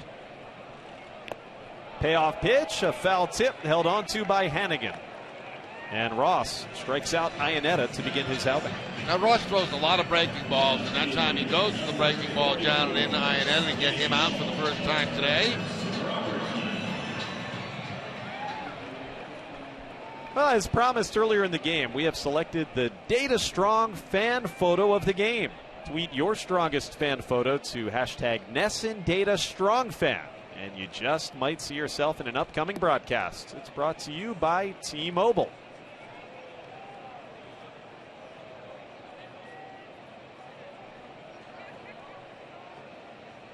Here's Robertson.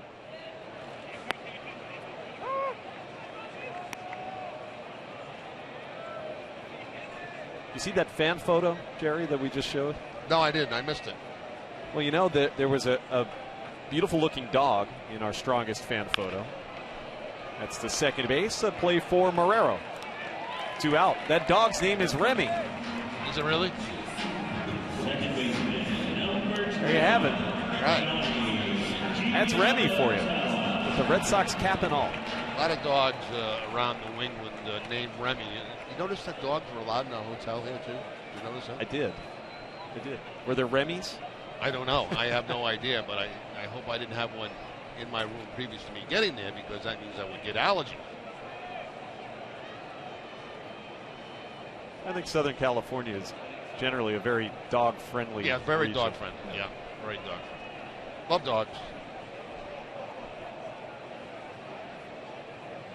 2 out for Ross, and Giovitella looks at strike 1.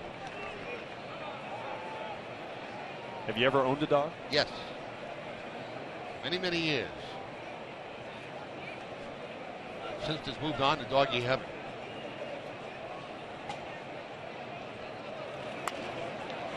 Out of play, and it's 0-2. You a big dog or a little dog guy? What's that? Big dogs or little dogs? It was a Cocker Spaniel. So, kind of a smaller dog, Okay. but not one of those little foo-foo dogs, Not crazy about those. If they can fit in a bag, you don't want it. Nah.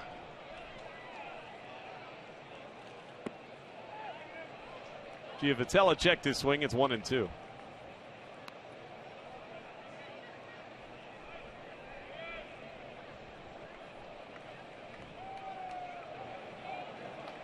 Game 1 of 2 here at Angels Stadium today. They are playing their first doubleheader in this park since 2003. Ross just missed. 2 balls and 2 strikes. Last time they played a doubleheader here, it was the makeup of a rainout in Kansas City's ballpark. they had to play it here. The last time they had any game rained out before last night was 20 years ago. To shortstop and Bogarts. Robbie Ross Jr. has a 1-2-3 inning in the 5th. 11-1 Angels.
Backyard ballparks in New England. Upload a video of your backyard ballpark to NESN.com/ballparks. Enter today, and if you are a winner, Don and I will visit your backyard ballpark. That should be a lot of fun.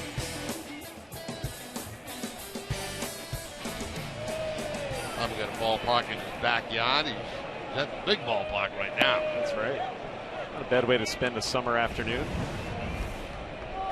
Pablo Sandoval against Hector Santiago here in the 6th. 2 balls and no strikes. So you and Don will go pay a visit to that. Yeah, backyard. we're going to pick, I guess, our favorite of all the entries we get and make a visit to that ballpark and actually probably announce some of the game that's going on there. So we're looking forward to that. That should be coming up toward the end of the season. 3-1 the count on Sandoval.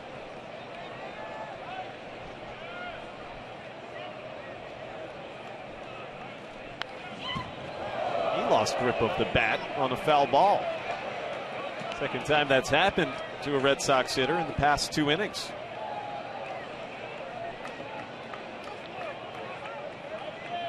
Getting humid out here. And so Hanley go down that third base line and Sandoval back toward the on-deck circle. The payoff pitch. Back up out of play. We'll do it again at 3-2.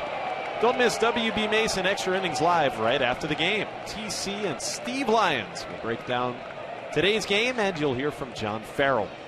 Whatever, whenever, wherever. Who? WB Mason. The third 3-2 pitch coming up on Sandoval, who's 1 for 2. We mentioned how hot and humid it is. Santiago well up over the century mark in pitches. Sandoval has another base hit. Clean single into center. The Red Sox have a leadoff man aboard for Mike Napoli. Yeah, most of the offense coming from the bottom of the batting order today for the Red Sox. Sandoval with 2 hits, Napoli with a base hit, and Victorino with 2 hits. And looks like that's going to be the afternoon for Santiago. Mike Scioscia takes the baseball from his all-star left-hander.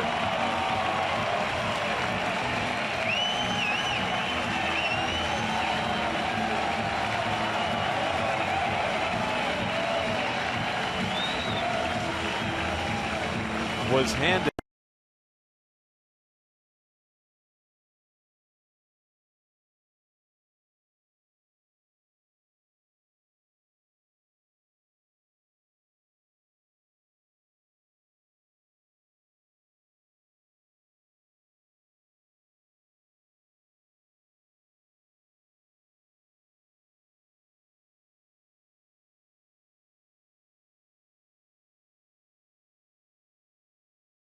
Was a huge rally in the second inning. And it happened very quickly for the Angels. Iannetta getting a single to drive in a run, followed by Robinson, who picks up a double to drive in a run. Up over the head of Hanley Ramirez. Giavotella, he drives in two with that single, and then we go to the long ball. Calhoun with the home run. Fastball right there from Rodriguez. He takes out of the park. And it's some type of off-speed pitch here to Pujols, whether it be a slider or a changeup. He goes out of the ballpark, and 7 quickies in the second inning for the Angels. There's Albert, who is now 1 away from tying Mike Schmidt on the all-time home run list. It is 547. Stay tuned following WB Mason Extra Innings Live for Red Sox Final presented by Uno's. TC and Steve Lyons will preview Stephen Wright's start. It's coming up later here tonight. 2 of the doubleheader, and we'll have it live for you on NESN first. It's WB Mason Extra Innings Live.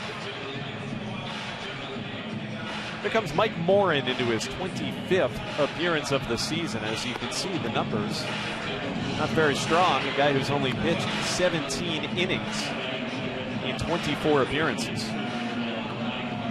Opponent's batting .275 against Morin. And he's in with Sandoval at first and nobody out here in the 6th.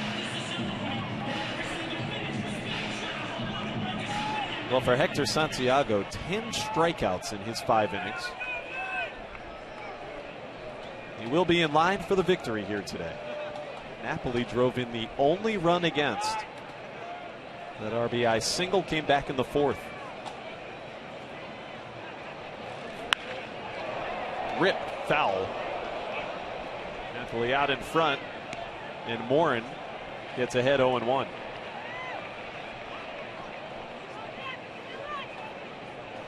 Those numbers this season, fantastic for Napoli. Almost a third of his RBI for the campaign have come against this one pitching staff. He's really hit this team his whole career.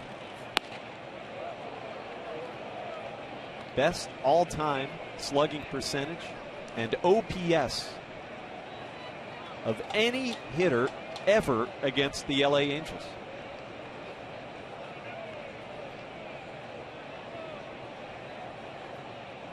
One and one. Tipped foul, a ball and 2 strikes.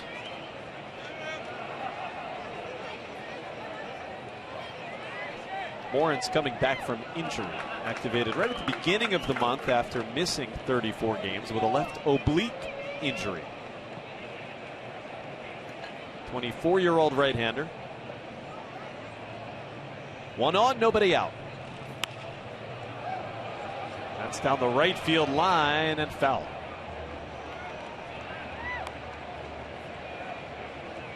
Napoli remains alive at 1-2.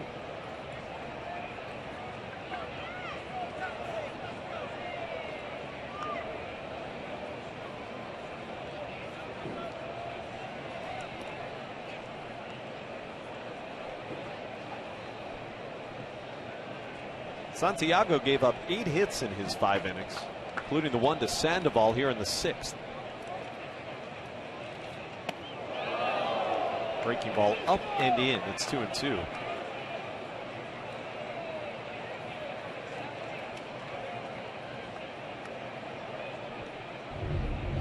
Ball up and in on Napoli right here. Tries to break off a, looks like a cut fastball that time that didn't cut.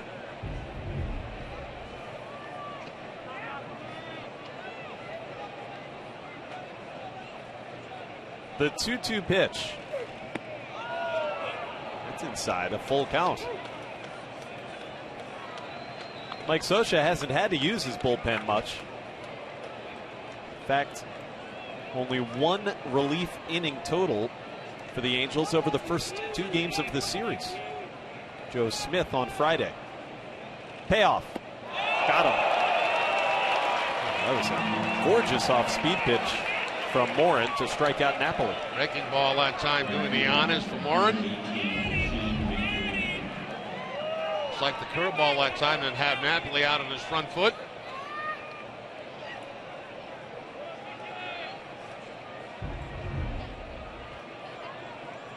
th strikeout for Angel pitching. And now Shane Victorino, a pair of singles in this game. That was the fastball hit out of play, 0-1. Coming up after Game 2 of Sox Angels on NESN Sports Today, Adam Pellerin and Sarah Davis will have highlights from our doubleheader, and they'll fill you in on the latest Deflategate news. 0-2 on Victorino. So that's coming up tonight on NESN Sports Today, presented by People's United Bank. See what know-how can do.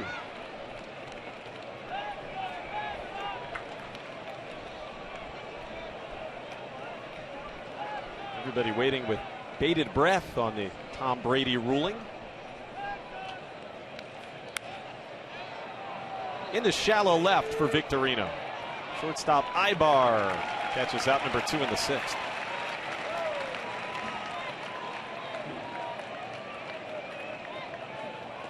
Catcher number 10, Ryan Hannigan. I think people are now saying it'll be just about any day that Roger Goodell rules on Tom Brady's appeal of his 4-game suspension. Yeah, and if it doesn't go away, then they go to court, right? That's the word.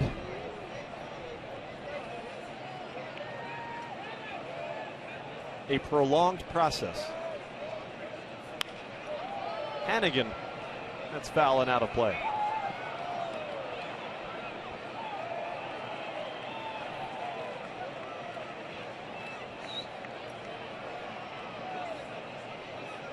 Only a few weeks away from NFL training camps getting underway. Getting towards that time of the year now that we've passed the Major League All-Star break. 2 out, and it's 1-1 on the catcher Hannigan. He's popped out and struck out.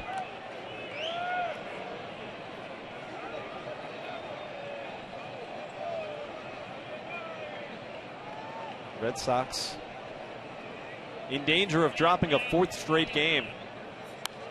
That's foul, and it's now 1-2.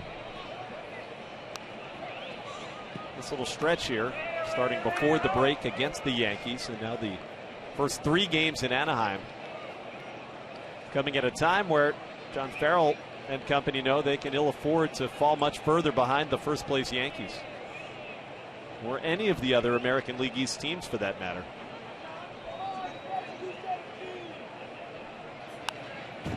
Hannigan fouls another one back, still 1-2.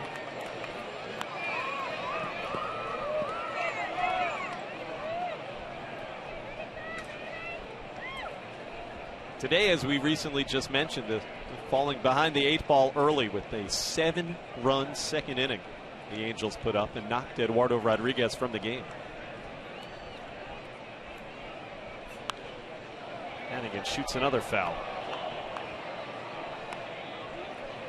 Struck out with the bases loaded in the 4th, did Hannigan. A borderline pitch that Santiago got the call on.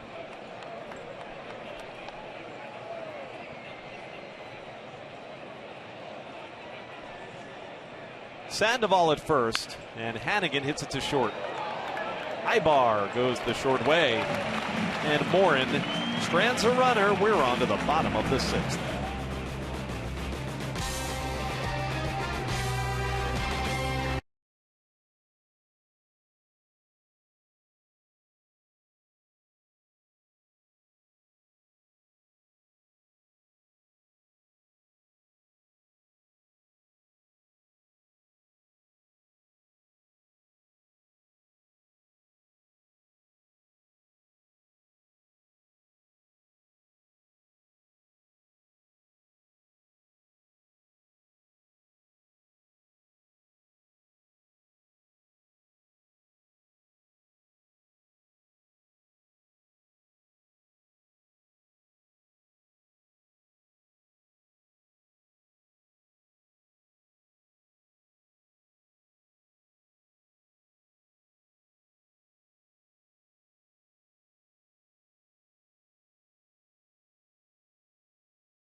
and Santiago with a big strikeout day this afternoon, 10 on the day, and doing a lot of damage against the Red Sox, with a lot of it with the fastball. You're going to see it start off with Mookie Betts with a fastball that's going to be away from him for the strikeout. That's a breaking ball to David Ortiz, the slider. Fastball to Hanley Ramirez, breaking ball there to Pablo Sandoval, fastball inside to Napoli, and on we go. And it's just a big strikeout day, a career high for Santiago in this game today. He got 10 strikeouts in 5 innings of work. Pinch hitter is Taylor Featherston, and he swings at Robbie Ross's first pitch, and Featherston has himself a leadoff single. First base runner allowed by Ross. Monday, July 27th is now Pedro Fathead giveaway night at Fenway Park. To celebrate baseball's newest National Baseball Hall of Famer and his soon-to-be retired number at Fenway, all fans in attendance will receive a limited edition number 45 Fathead decal. Visit RedSox.com to buy your tickets today. Well, Hanley Ramirez gets an early exit. He'll be replaced in left field by Alejandro De Aza. De Aza and Devin Marrero have each come in off the bench for John Farrell. And now Trout against Ross in this 11-1 game. Robbie quickly ahead, a couple of strikes.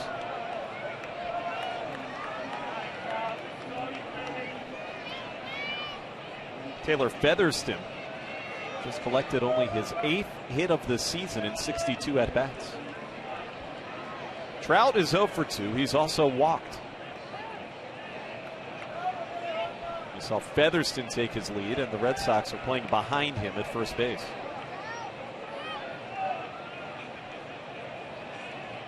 Oh-2. Ball and 2 strikes.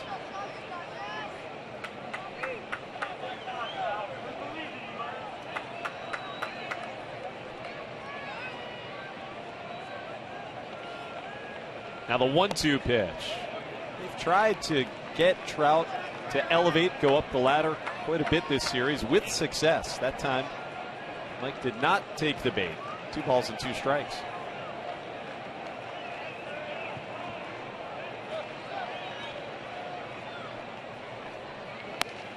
Again, going high. That one also away. The count is full. It looks to me, Jerry, like the book is if you're going to try to attack Trout, you have to keep everything up. He's such a good low ball hitter. Especially if you get ahead in the count, you got to try to get him to chase something up, and he will do that. He strikes out a lot. Payoff pitch to third, and maybe 2. Sandoval, Marrero, and Napoli. They turn it. Mike Trout hits into a twin killing. Well done by the Red Sox infield. Have to be quick because even though Trout's stolen base numbers are down, still has very good speed. And there's the quick release at third base by Sandoval. Very nice turn at second base by Marrero. And they get Trout by a half a step at first base. So at least they've been able to keep him under control in this ball game, but not many others. Pujols, a home run in the 7-run second inning. Albert is 1 for 3. He also reached on an error. Hit the ball hard all 3 times he's batted. And Ross gets a borderline strike 1.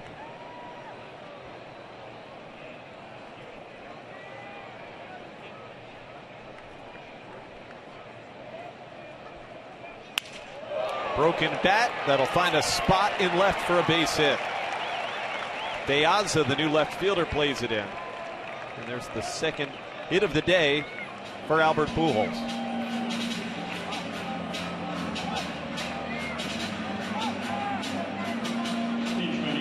Pujols is going to be pinch run for here, Jerry. This is the pitch.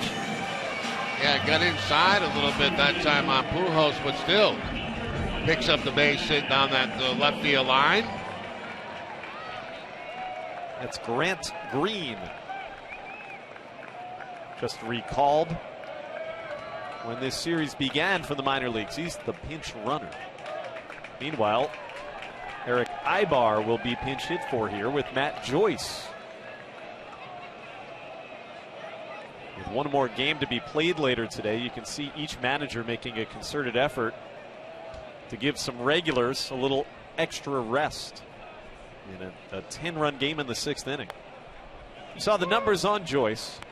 Take strike one, just 189 in his first season with the Angels.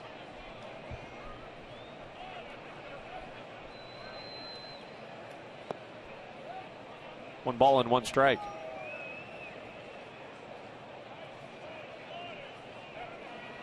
Longtime member of the Tampa Bay Rays. A left-handed hitter with power.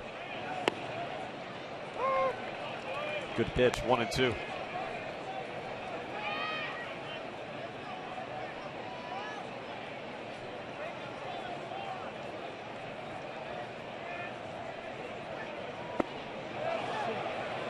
He went around. That's strike three. Robbie Ross strikes out Joyce, and we head to the 7th inning.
Daniel Robertson moved from left field to right.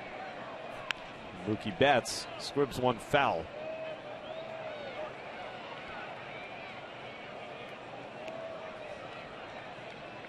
You can see Matt Joyce, who was a pinch hitter, he stayed in the game playing left field. And there's Taylor Featherston.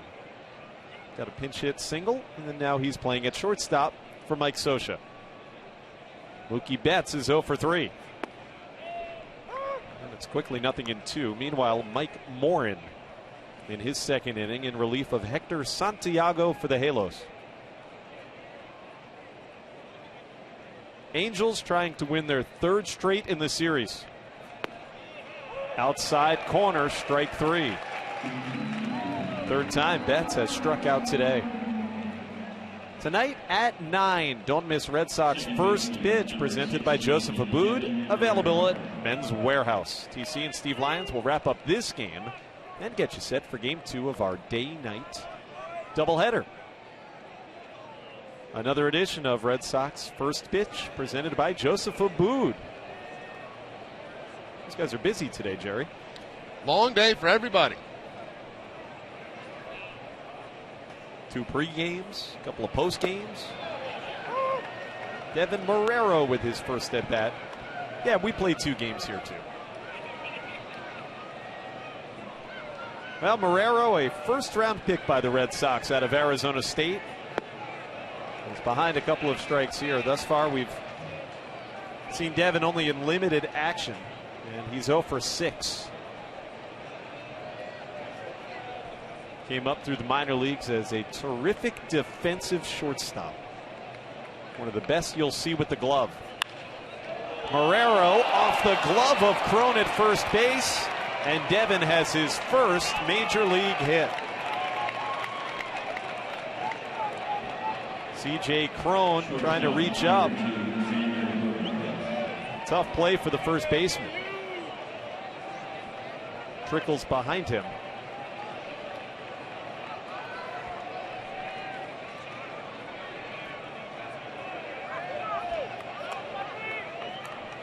We'll take one more look.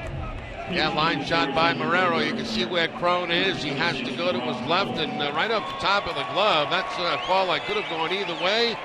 Fortunately for Marrero, he picks up his first big league hit. When they put the hit on the scoreboard, that's when the pitcher threw the ball into the Red Sox dugout. And now Brock Holt. He'll pinch hit here for Bogaerts. Behind 0-1. Always a good keepsake. First major league base hit. That's one to keep forever. You never forget it. Bogaerts went 2 for 3 today. Holt is now behind a couple of strikes.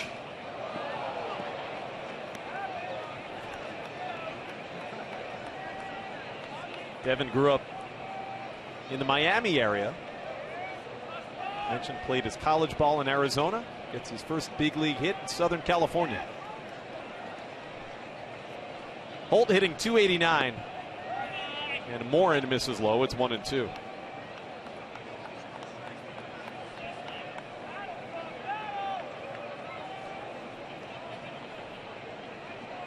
It was the 9th hit of the game for the Red Sox. Marrero's shot off the first baseman's glove. Holt to second base. Giavotella. Featherston on to first, a double play.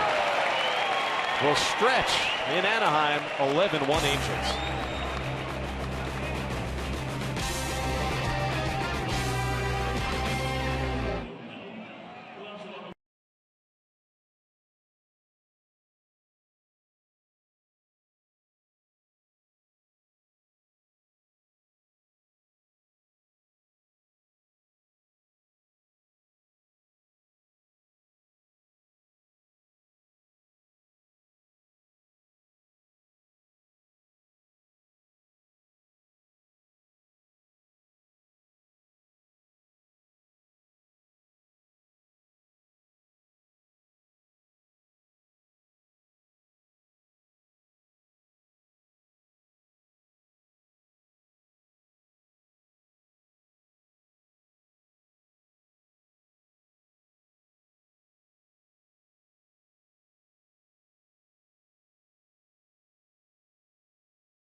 That knocked Eduardo Rodriguez out of the game before he could finish 2. Mike Napoli has driven in the only run for the Red Sox. Brock Holt pinch hit for Xander Bogaerts. He'll remain in the game at short as Robbie Ross Jr. goes out for his 3rd inning in relief. Freeze, then Cron and Iannetta do up. 3-run blast to center field off the bat of Freese in his last at bat.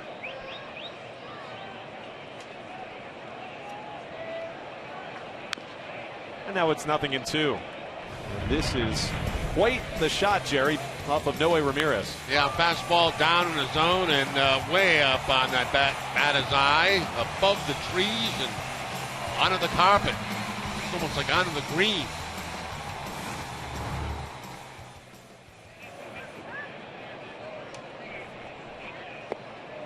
One ball and 2 strikes on Freese. Robbie Ross Jr. has given up 2 hits, each of them singles, no runs since he entered in the 5th. Rodriguez charged with 7 runs, Noe Ramirez 4 of them. The 1-2. Into right, and a play for Victorino. Time now for a look at the road ahead, presented by People's United Bank.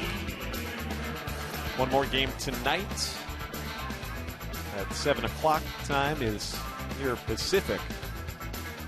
And then we head to Houston. Games at 8 Eastern on Tuesday, Wednesday, and Thursday, before returning to Fenway on Friday and a long homestand.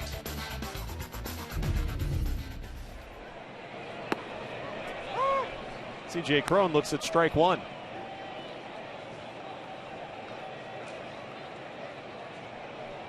Red Sox still do have 6 outs left to work with, but trailing by 10. It's 0-2 now, the count. I wonder, Jerry, how do you regroup quickly in a turnaround like this when you have to play a second game on the night? Well, it's not easy, but you know, you go in, you have a little bite to eat, and try to gather yourself, come back. Stephen Wright on the mound, the knuckleball pitcher. You hope you can shut the Angel offense down a little bit, but the Red Sox got to score some runs. I mean, 1 run in 3 games is just not going to get it done.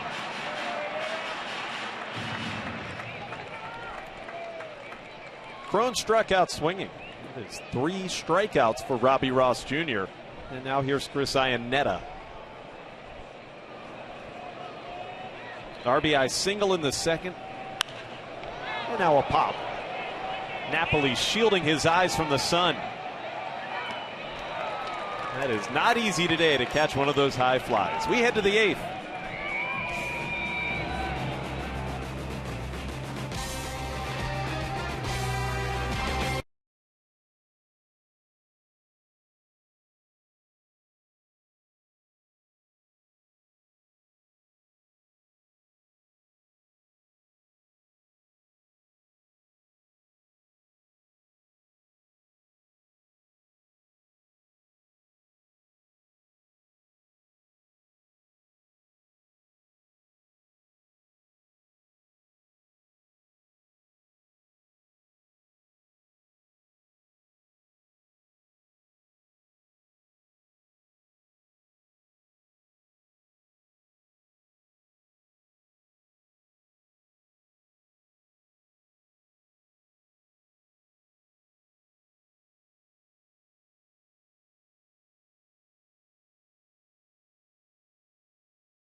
Red Sox baseball on NESN is brought to you by Southwest Airlines. Book your low fare now on southwest.com. Your local Subaru dealers. Sullivan Tire and Auto Service. Thank you, New England, for 60 great years. And by the Scion TC. Heading into the 8th. It has been a 10-run lead for the Angels since the 4th inning here this afternoon in Anaheim. And the Angels going to their 3rd pitcher of the afternoon. It's Cesar Ramos, the veteran left-hander. A couple of scoreless innings from Mike Morin. And here's Ramos with terrific numbers. He has not been charged with a run over his last 10 outings. He'll face Ortiz. And gets ahead 0-1.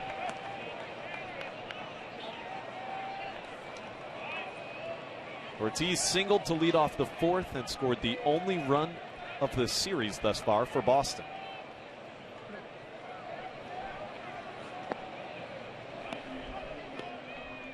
And Ramos has the count even and a ball and a strike. Craig Breslow warming up after 3 very effective innings from Robbie Ross Jr. for the Red Sox.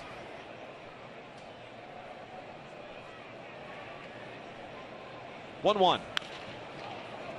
That's foul. 1 ball and 2 strikes. For every home run the Red Sox hit the rest of the season, Alltown will donate $500 to the Cystic Fibrosis Multiple Sclerosis Fund. Alltown is New England's premier healthier convenience retailer. Red Sox are hoping for a few of those home runs. If not now, especially later tonight. The 1-2. Got him with a breaking ball. Ramos fools Ortiz for the first out in the 8th.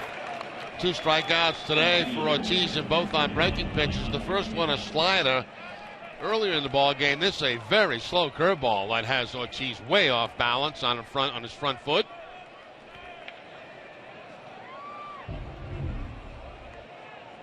Good time for Mike Scioscia to bring in the left-handed reliever with Ortiz, De Aza, and Sandoval, the 3 batters due up in the inning. This will be the first at bat of the game for Alejandro De Aza. And that average much higher since being acquired in a mid-season trade by the Sox. 1 ball and no strikes. This was Hanley Ramirez's spot in the order. He went 0 for 3 with 3 punch-outs.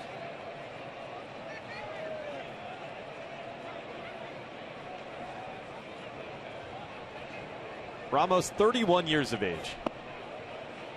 Gets a strike call there. 1-1. Long Beach State product with Cesar Ramos.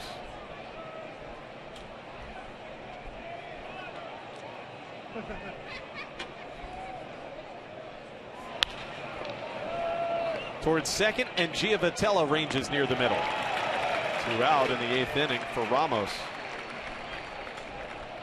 Third baseman, number 48, Pablo Sandoval. And now Sandoval, who's 2 for 3. You know, Jerry, the offense has been a little more productive today. The Red Sox do have 9 base hits, but still only the 1 run. That makes it just 1 run in the entire series. Yeah, you're not gonna win many ball games scoring 1 run in 3 games. That's for sure. And that has been the case for the Red Sox. They get the very few opportunities they've had with men in scoring position. They have not been able to cash in on. 1-0 on Sandoval. He does have 4 hits in the set. Now 4 for 9 here in Anaheim. 2-0.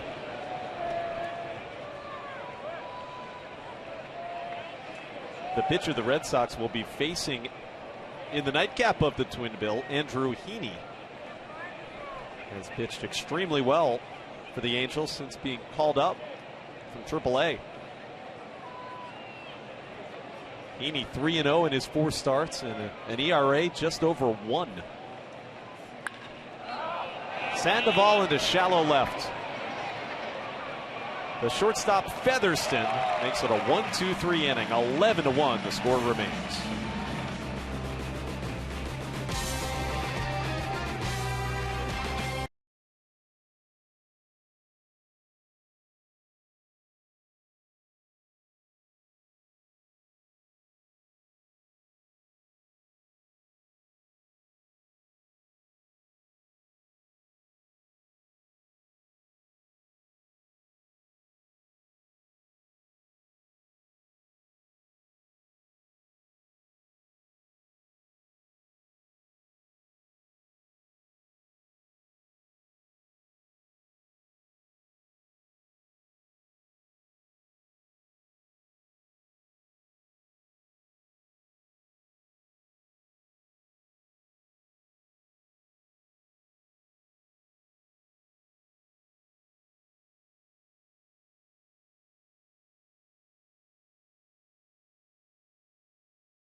Night doubleheader. Tonight at 9:30, don't miss Red Sox Game Day Live, presented by DCU.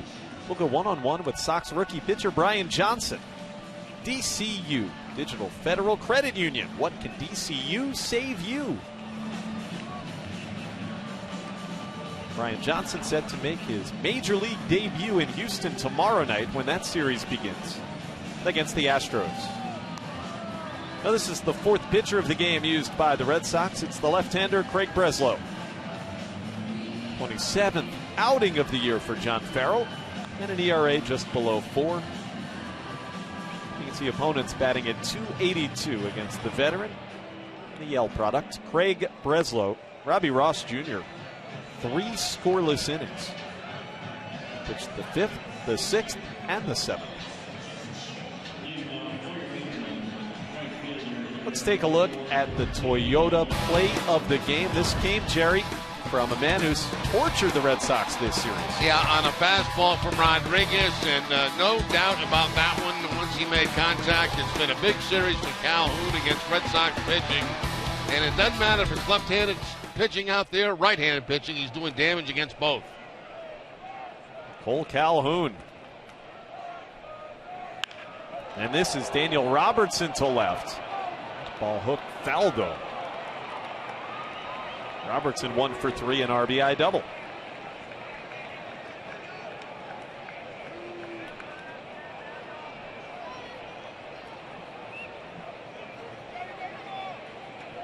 Breslow pitching for the first time since he got the final out on Sunday against the Yankees.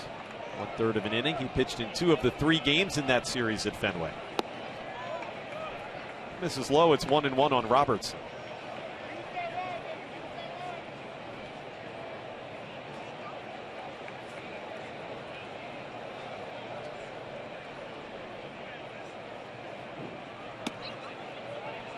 Two and 1 the count. Johnny Giavotella and Taylor Featherston. And then scheduled to follow Daniel Robertson. You can see some shadows starting to creep between the plate and the pitcher's mound. 2 balls and 2 strikes. Yeah, really at that spot right there shouldn't have much effect on the batters at all.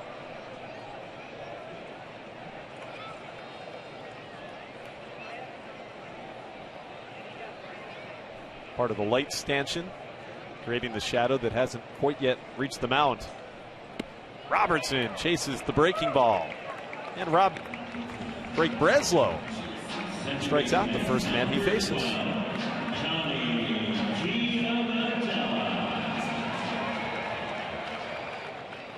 Something off speed from Breslow. Might have been a changeup. Let's take a look.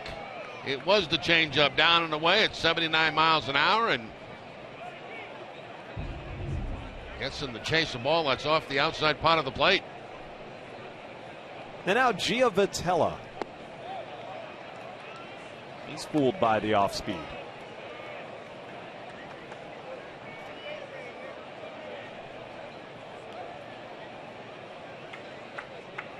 Game 2 of tonight's Twin Bill is scheduled to begin just after 10 o'clock Eastern.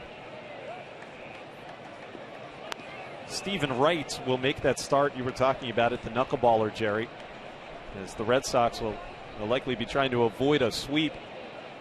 Wright will be added as the 26th man for the roster here on the doubleheader, and he's going to have a good amount of pressure on his start. That's into shallow right for Victorino. 2 out. Well, it's a start that's got to accomplish a couple of things. Number one, pitch well and try to get a win for the Red Sox, and also eat up some innings because the bullpen has been used heavily in the first game of this day-night doubleheader. And when things like that happen, I mean, it can set you back for 2 or 3 days. So they need a lot of innings, and they need quality innings out of Wright tonight in the second game of this day-nighter. Stephen Wright's first victory as a starting pitcher came against these Angels back in May. Now Taylor Featherston, the shortstop, looks at strike 1. He was pinch hitting for Cole Calhoun in the 6th, and he got himself a single. And you can see by that average, hits have been few and far between for Featherston this year. Breslow a chance at a perfect 8th. And 1 ball and 1 strike. May very well get to see the return of Blake Swihart in Game 2 tonight. He was activated off the disabled list before today's doubleheader. Swihart has worked a good amount with the knuckleballer right. 2 balls and 1 strike. Blake's been out on the DL since the 3rd of the month.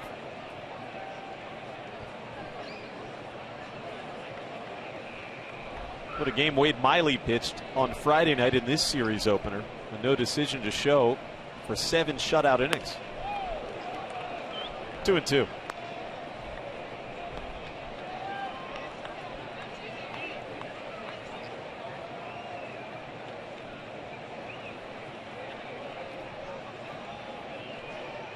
Ryan Hanigan has caught all 3 games in the series.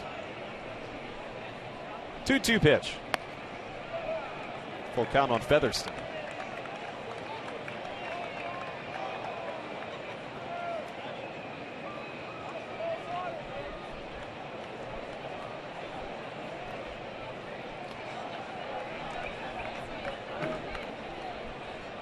Ten-run game in the 8th.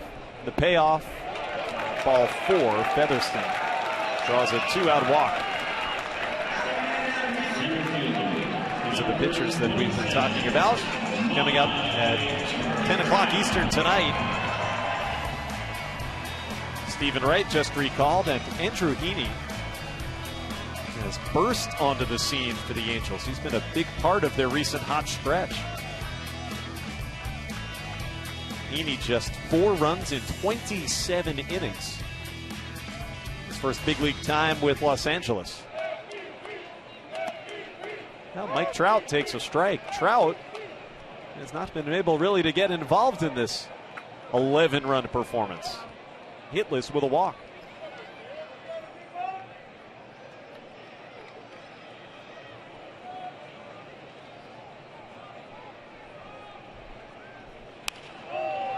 Into right and towards the line. Victorino, a long run.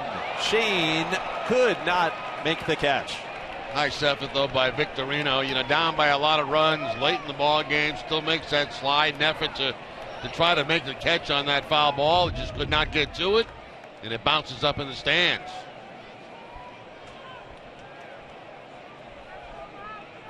When you see Victorino putting his body in harm's way like that, I think it makes you hold your breath for a second.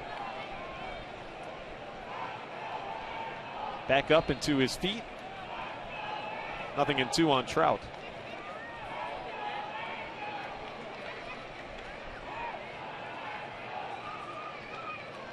Featherston is not being held on at first, and he has a gigantic lead. Almost a third of the way to second base.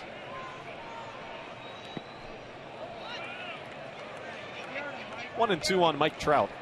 The old written rule, right? Don't run when you got a big lead late in the game. I would think if he took off, that might start a problem. that might last for a while.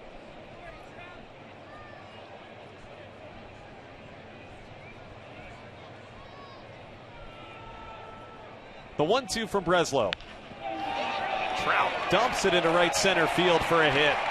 Featherston will go to third. Victorino's throw cut off. Mike Trout, his first hit of the game, and the Angels put runners on the corners. Well, Trout had a hitting streak stopped on 2 days ago here in Anaheim, but today starts a new one with the hit in his 5th at bat today. And plate coverage there, that ball on the outside part of the plate, maybe off the outside part of the plate, and still able to reach it and bloop it into right field for the base hit. And now Grant Green, his first at bat. Takes a called strike. Green pinch ran for Albert Pujols back in the 6th. Very limited action this year at the big league level. Only his 11th game for Green.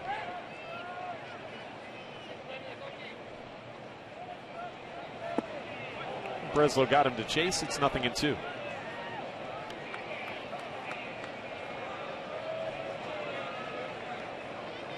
the score having been lopsided for quite some time, each manager has been able to use the majority of his bench.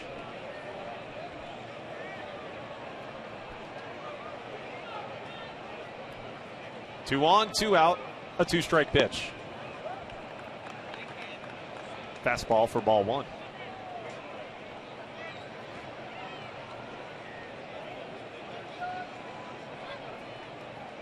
Now the hitter really is looking through shadows as he stares out at the pitcher.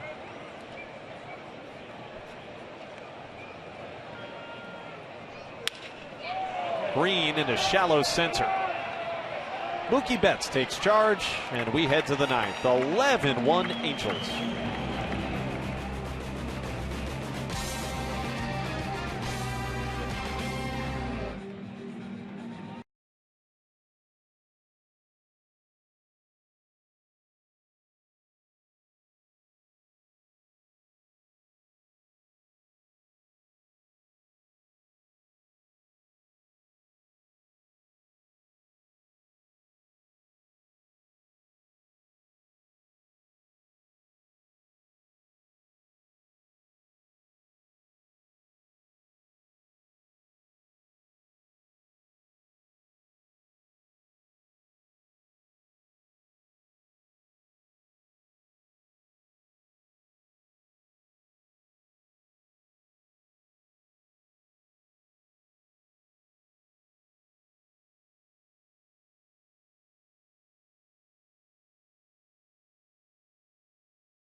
By 10.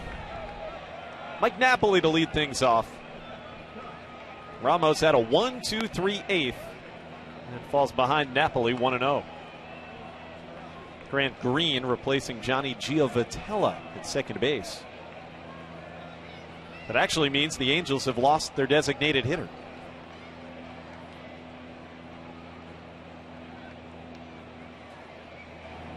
Napoli has driven in the lone run of the game for the Red Sox, a fourth-inning single against Hector Santiago. And sandwiched in between a couple of strikeouts. It's 2-0. Thanks for staying with us here on NESN. Don't forget, another game to follow in approximately 2 hours. I'm Josh Maurer with you. Jerry Remy alongside. Ramos 2-0. On the corner, 2-1.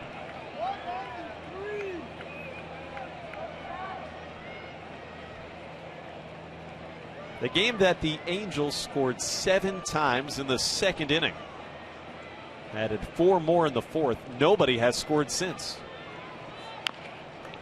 Napoli towards third and foul.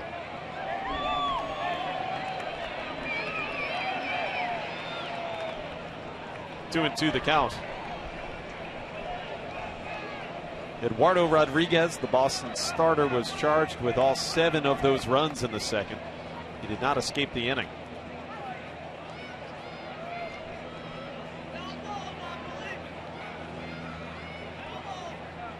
Just a rough go of it for Rodriguez. And the Red Sox have not been able to recover today.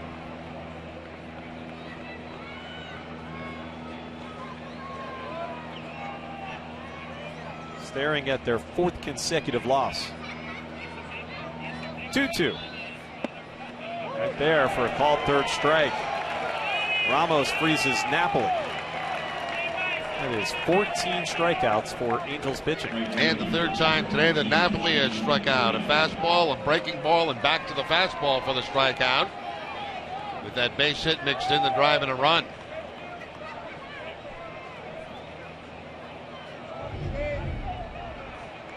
Four up, 4 down so far for Ramos as he picks up the inside corner with the fastball and gets Napoli looking. Now Victorino. That's a play for the shortstop, Taylor Featherston. 2 out in the 9th.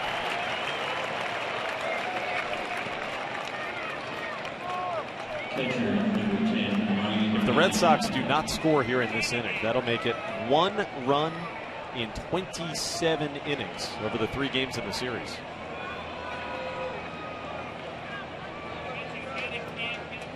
Coming here to the West Coast off the All-Star break, Sox had been one of the hotter offenses in the American League.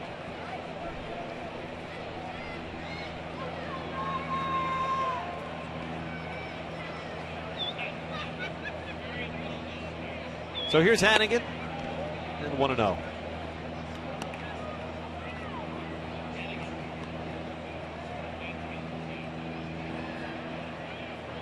Oh for 3 today, and 0 for 8 in the series is Hannigan. Red Sox do have 9 base hits. They had only 7 combined on Friday and Saturday nights.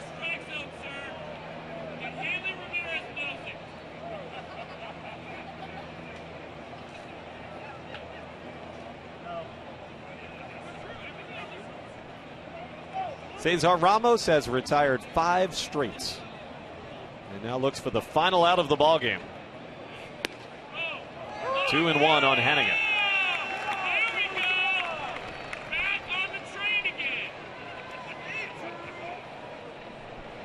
The fans that remain, some of them are more boisterous than others.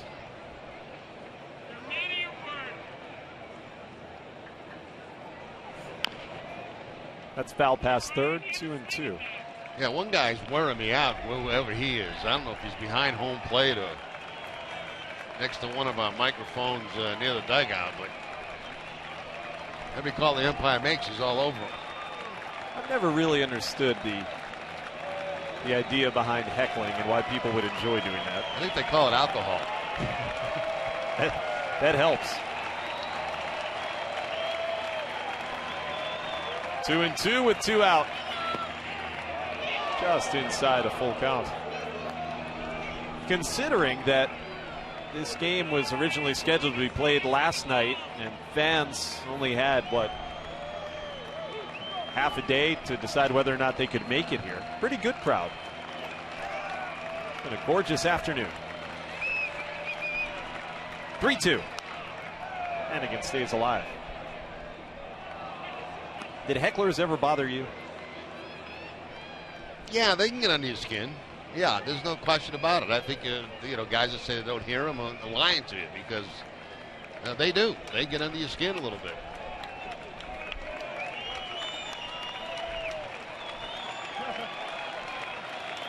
Some youngsters behind the Angels dugout. 3-2 still on Ryan Hannigan. And Ramos loses him. Ball 4 inside.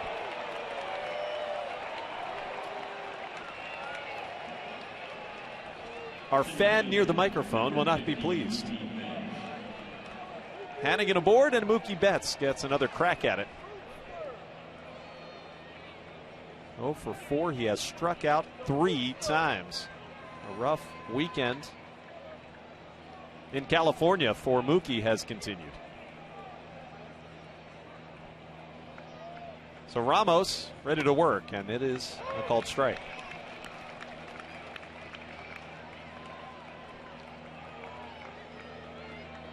$11 runs and 11 hits for the Angels, who are in line to win for the 10th time in 12 games. A run and 9 hits for Boston. That's a check swing Tough play for the catcher, Iannetta. Got it there in time, and that'll end the game. 2-3 on a little squibber by Mookie. The Angels with a big early offensive outburst. A 7-run second. And they cruise to an 11-1 win here today. So the Red Sox will hope to salvage one of the games in the series at Angel Stadium coming up in just about 2 hours. It'll be game 2 of this day-night doubleheader. Santiago the win, Eduardo Rodriguez takes the loss, and the Angels have won 3 straight to begin the series. Lots coming up here on NESN. Check back in with Tom Caron and Steve Lyons. And guys, it was a rough day for Eduardo Rodriguez. Now the Red Sox have to hope they can do something in the nightcap to salvage a win.